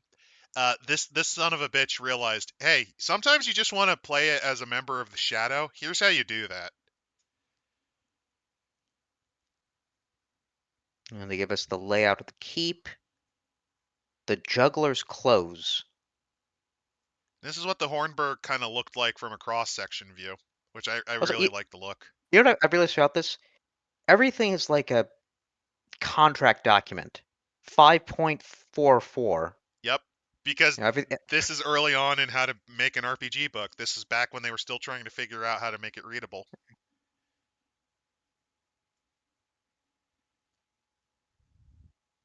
and let's see. And then there's the inner wall in the Hornburg, which is where they were forced to basically retreat to before Gandalf could make it. I think they were just about to breach the gate in the book. They didn't quite breach the gate like in the movie, but they were getting close when Gandalf came. Yeah, these are really detailed. These definitely were designed to be dungeon maps. Oh yeah, you can totally do Like that. actually, yeah, I'm scrolling to page 54. They're literal fucking maps of rooms. Oh, here's the awful stair layout, which the Chamber of the Awful Stair. Oh, it's called that? So this is something else. The Juggler's Tale. The clothes was named after. Oh, is this part of the? Is this actually still part of the fucking Hornburg? Holy shit, I I think it think is. so. Oh, this is the awful stair. This is how you escape, I believe. Leaving the Horn Road, eventually the circuitous path exits the mine and reaches underground river channel, where the stream, the Hail Stream, disappears on the final leg of its journey towards the Deeping Stream. This is all made up, but I kind of like it. Like, imagine having to climb this fucking thing to get to anywhere. Oh, that's awful. There's the mines, which is apparently played out. The mine is abandoned. Its dangerous passages are pocked with pits. The Tomb of Yalana. Once a meeting hall and storeroom, the member became a crypt in the Second Age, a high granite jar. The short Chris, fall. Wait, yes. is this the Paths of Oh, the Dead, actually? I don't know. The Juggler's Layout of Clothes. no, this is the layout of the Chamber of the Awful Stair. So no, this is that pathway, So yeah, and this is how my the Rohirrim have to escape if Helm's Deep collapses. They have to do this. so well, it looks what they come from three. They come from three, and then Jesus. wow, that's a lot. Wow, that is a lot of mines. Why the hell did they build so much of this? They didn't. This was actually pre-Numenorian. This was Numenorian. This was Numenor. Why do the Numenorians want to build in caves? To get all Who of the wants to mines. climb? Who wants to climb that high? The Look Numenorians. from 2 to 7 to 8. The Numenorians. I like how there's just a path called the Awful Path. I kind of like how that's just a thing that exists. Hey, do you want to get on the awful path?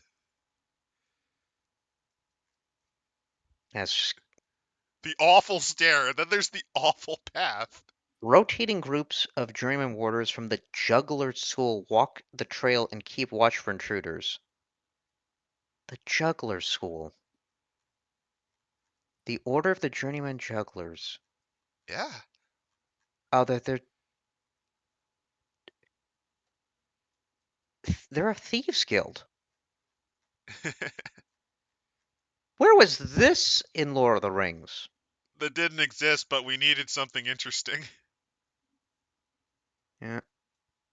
We got the Juggler's Hall, the Signal Tower. Oh, that's to get to the beacons, I think. Yeah. Okay, that makes a lot more sense, actually. The Inn of the Greys. The Drudane Forest. So Druadan Forest is an actual area in the books that got neglected. And the various adventures, then, with the riders. Strange subterranean ruins and standing stones litter the forest. Stone Pukelman guard its depth, where circular passage village peered from below the surface of grassy glens. No place is more sacred to the Drugs than the high Elenach glens. The Dunlending Path. Edoras and Harrowdale at the end of the long winter. The Dunish rebellion grips Rohan, and the Dunlending armies led by Wulf have overthrown half of the Rittermark. King Helm is dead, as are his sons, and Freylaf has assumed the crown. Dunlendings occupy the capital of Edoras, and the Rohirrim of the region have taken refuge at Dunharrow, where the new Rohir king awaits the final onslaught of Wulf's army. Requirements: a small, low to mid-level party capable of climbing, hiding, and dealing with ancient Dane Coentus ruins. What's the Dane Coentus ruins? Fuck you, I don't know. The Yeah, tale, and it's just like, it's an entire adventure. yeah. I like some of these adventures. They are in the Fourth Age. Yeah, the awful stare. That's an adventure. You're trying to now figure out this juggler's hall. Fulcomer Brownstone is the master juggler of Juggler's Close. He is also a brigand, the lord of a network of smugglers who transport stolen wares over the White Mountains. Fulcomer's trusted journeyman jugglers bring contraband from Endor's far-flung coasts up to the rivers Lefnui and Adorn, and slowly sell it in the markets of Rohan and Gondor. So you're trying to bust, essentially, a smuggling front. Yeah. Uh, Also, Darkfall Darkfall of in the the Woes. Sorry. um opens, and as always, you start in an inn, taking place in the Woes village of the Drudane Forest. Let's Coloring Stone is held by Praga Ara Praga, eldest nephew and heir of the recently deceased Ganbari Gan. Because they actually had relatively short lifespans, the Woses. I think they only lived to be in their 40s.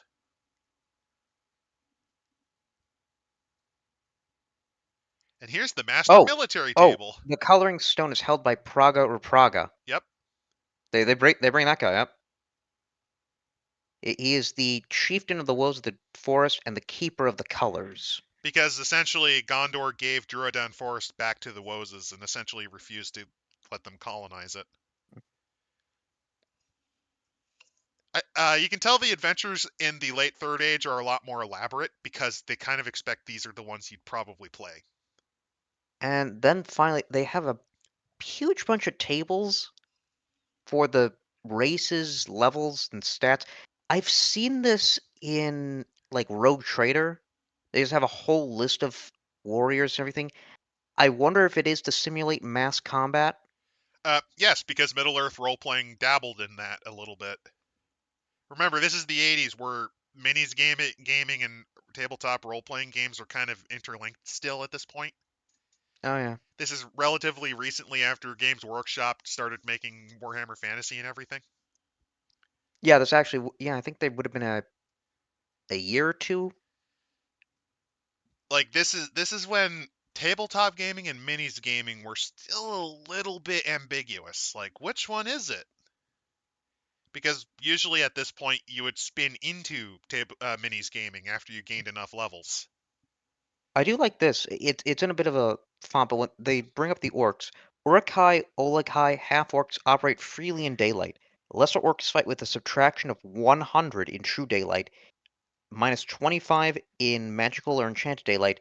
Normal artificial light will not bother them. Yep, that is something that people seem to forget when they depict orcs. Even the Hobbit trilogy forgot orcs hate sun. In fact, actually, one of the reasons they had the Battle of the Five Armies in the day is because they had a horde of bats basically covering them as artificial shade. Hmm. And then you finally have the stats for your NPCs. So you want to go ahead and kill Theoden? Go ahead. Yeah, if there's a They stat, even you give can kill them. They even give stats for Eomer and Eowyn post 3018 3019. Come on, don't you want to try to murder them? Here you Uh, go. wait, Saruman the White. I have no idea what his stats mean. He's got a plus 30 mithril sword, robes of shifting colors. He I'm has looking at it, and plus good luck taking him on. He has stats that are over yeah, 100 in a lot of plus these. 20 to all spell rolls. Continuous protections true to holder. Uh, a mithril ring that stores 10 spells per day. Oh, they Two actually times referenced that he had his own ring. Fun yeah. fact, Saruman actually experimented and created his own ring. He wanted to basically recreate ring lore, and that's actually why he wanted the One Ring. Not only to use it to perfect his own ring lore, but also to usurp it from Sauron and basically become the Lord of the Rings himself. Basically, crash the system and make a more benevolent system. He's got 2 times damage for fire attacks, immunity to fire and cold. Spell list: base alchemist and astrologer lists, fire law, light law, open closed lists to 10th level in all 3 realms. Yeah, that's not something I you don't know want what to fuck that with. means, but that That means he has spells that can basically just fucking kill you very casually, or just make you wish you were dead. I also do like that they give the race of the warrant. Like they say that Grim of Warrantime mixed Manish. Yep, Wolf is just full Rohirric. Let's see what else they give. because your culture kind of does affect your stats somewhat. They give encounter tables for the various animals. Here you go. If you Oh, like encounter tables, here they are. and then they give the stats for the encounter. Eagle's Viper spits poison 30 feet long, up to. That's an impressive fling of poison. Um, you could murder a blue jay. Yeah, you can kill birds. You can just kill random small birds. You got ghost, school, skeleton, minor white, coal drakes, grass cats.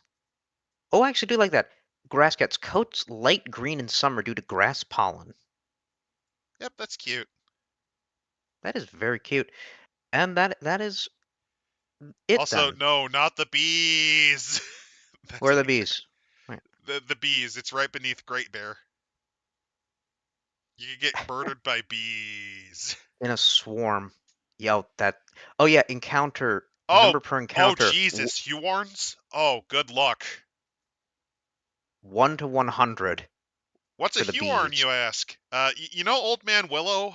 You know the trees that murdered the fuck out of the orcs in the extended cuts? That's a Huorn. Yeah. That's a Huorn. Notice it's about, 13 levels stronger than a cave troll. It's stronger than a fell beast. The only thing it's weaker to is a cold drake and a fire drake. Yeah, you don't fuck with Huorns. Wow. Oh, and here is the map of the expanded Middle Earth, which includes Ardir at the bottom. And a lot of this shit does eventually get statted out at least somewhat, especially the north. Yeah. They describe. I guess I'm seeing at the end of the other books: Angmar, Ardor, Umbar, They also have a map Mirkwood. of Fram or Framsburg that's really nice. Druidon Forest maps that's really nice and watercolored. The Coombs.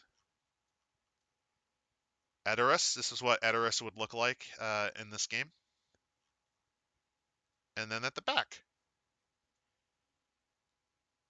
The acquisition of horses was a cultural revolution for the Northmen. Virtually everything about them changed: their methods of hunting, the focus of their religion, the way they related to other men who did not possess horses.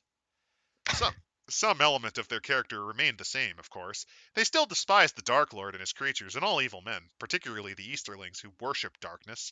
And they, as was natural to them, still distrusted magic and magicians, no matter what side they claimed to be on. And here's some of the other splats that you can get, like Umbar. There is a splat specifically for Umbar. There is one specifically for oh, that's the south one. That's the far south one. And then there's Angmar, Mirkwood. I can't read that one. There's the Moria splat and Isengard. Yeah, there's a bunch of these. There's a bunch. So, I think I would be enjoyed reading the other ones. I do enjoy again the level of detail you have for the evolution of a culture. One, I think Tolkien would love that. no, he wouldn't, because he doesn't like people mucking around in settings. He's not a fan of fan fiction. He would not particularly like it. He would, at the very least, respect them for trying, I think. Fair enough. What Tolkien was I guess I could. very particular. He fucking hated fan fiction of Lord of the Rings. Okay, well, considering what this would be fan fiction like the 60s and the 70s. Oh, or he even got he earlier. got fan fiction from Lord of the Rings and The Hobbit. He actually was given fan fiction by fans to the point where he I think changed his PO box so he stopped getting some. At Oh, one point, he legitimately scorned and completely shat all over some woman's interpretation of his characters. oh, given the fact that it was a He woman who hated created fanfics. the Mary Sue. Oh, oh God! It must have been a horrible slash fic. If J.R.R. Tolkien was alive, he would have excoriated War of the Rohirrim. I mean, I this mean, he would have this is a hated. guy who when He would have hated. He would have hated any interpretation of it. he would have he would have Christopher Tolkien actually hated pretty much every interpretation of his father's work too. Well, newsflash. That's the only way that your work gets more and more renown. Oh, when you give a shit and have high standards. Yeah. I know, and this is why I'd rate this as a in terms of ease of access.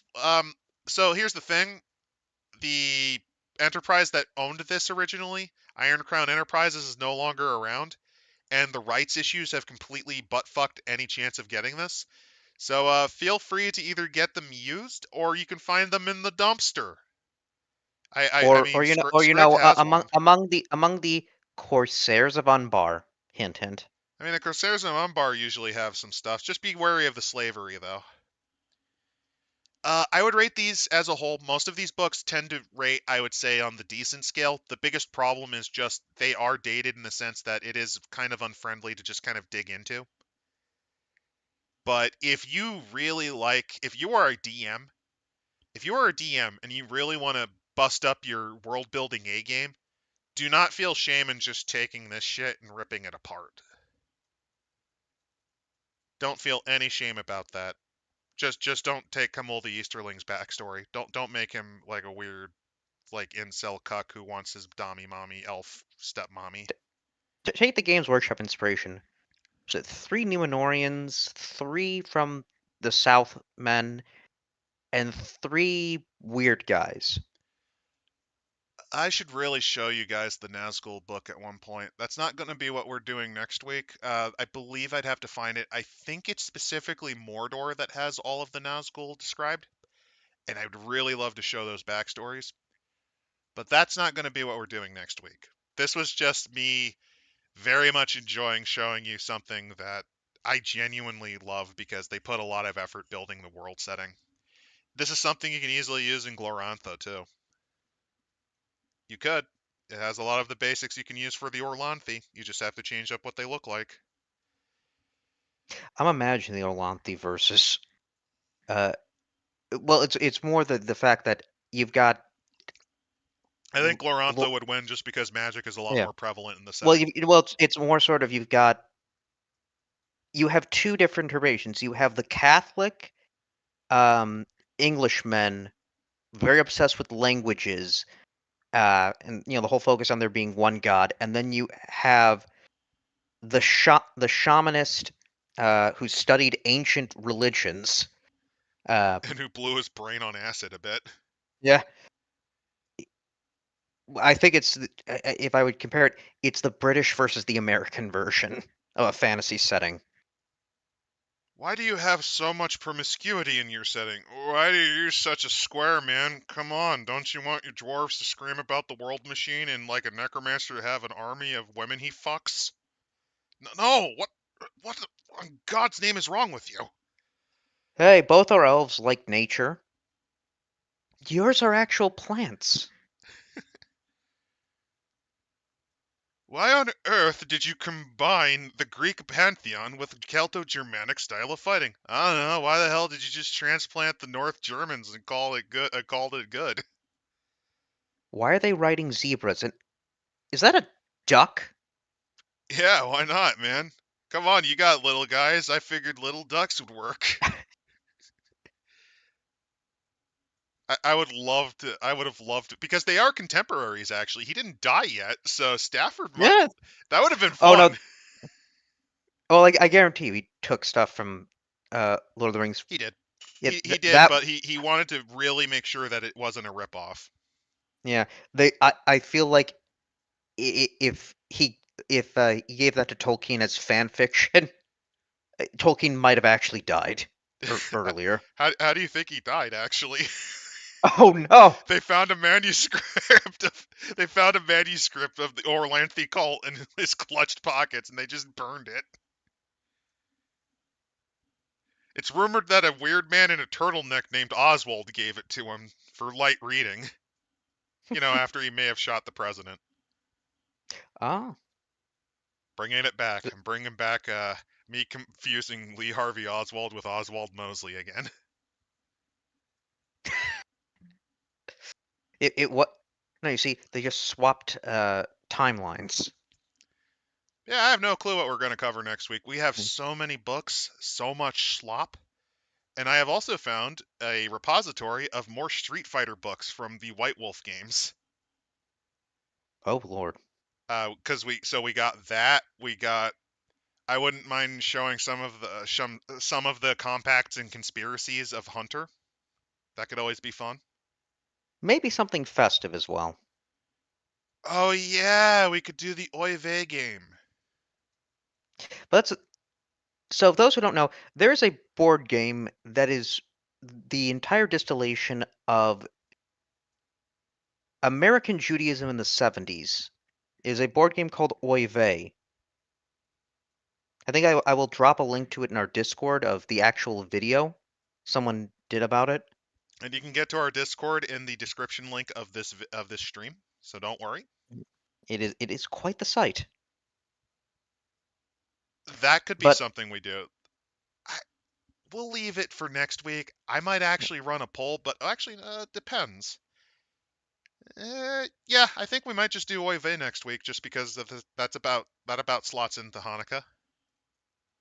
about a few weeks too early, but eh. Oh, a few weeks too early. Okay, we can save that shit for later then. Well, I mean that it literally is on Christmas, I believe. Well, Actually, that's a bit of a problem, because the problem is 2 weeks from now we got the Festivus special we got to do. yes, actually, Hanukkah begins in 2024, Wednesday, December 25th. Literally on Christmas Eve. We can wait. That means that we can do it on the 30th. We'll do Oy Vey on the 30th then. That'll be on one of the days of Hanukkah. We're good. Yes, actually, we'll line up then. There we go. So next week we'll hold an open poll. I'll set that up probably Tuesday morning or Tuesday afternoon or just whenever the hell tomorrow. And then after that, Festivus special, and then Oy Vey. Have a great night, and like I said, be wary of Grima Wormtongue. He'll want to touch your niece or your sister, depending on how you're related to her. You don't want him to do that. You don't. He'll have his incel rage and go to a wizard who will tell you he'll go to the wizard version of Andrew Tate. Because think about it, he's highly charismatic and he uses bullshit to tell people things, and he's also guilty of human trafficking. He wants to kidnap a bunch of people that are wandering around. Yeah. For what purposes, we don't know. So have a great And night. also, and also, because Saruman's a wizard, he also is an incel. He is. He is. So with that, I'll leave you with that beautiful mental image. Have a great night, everyone.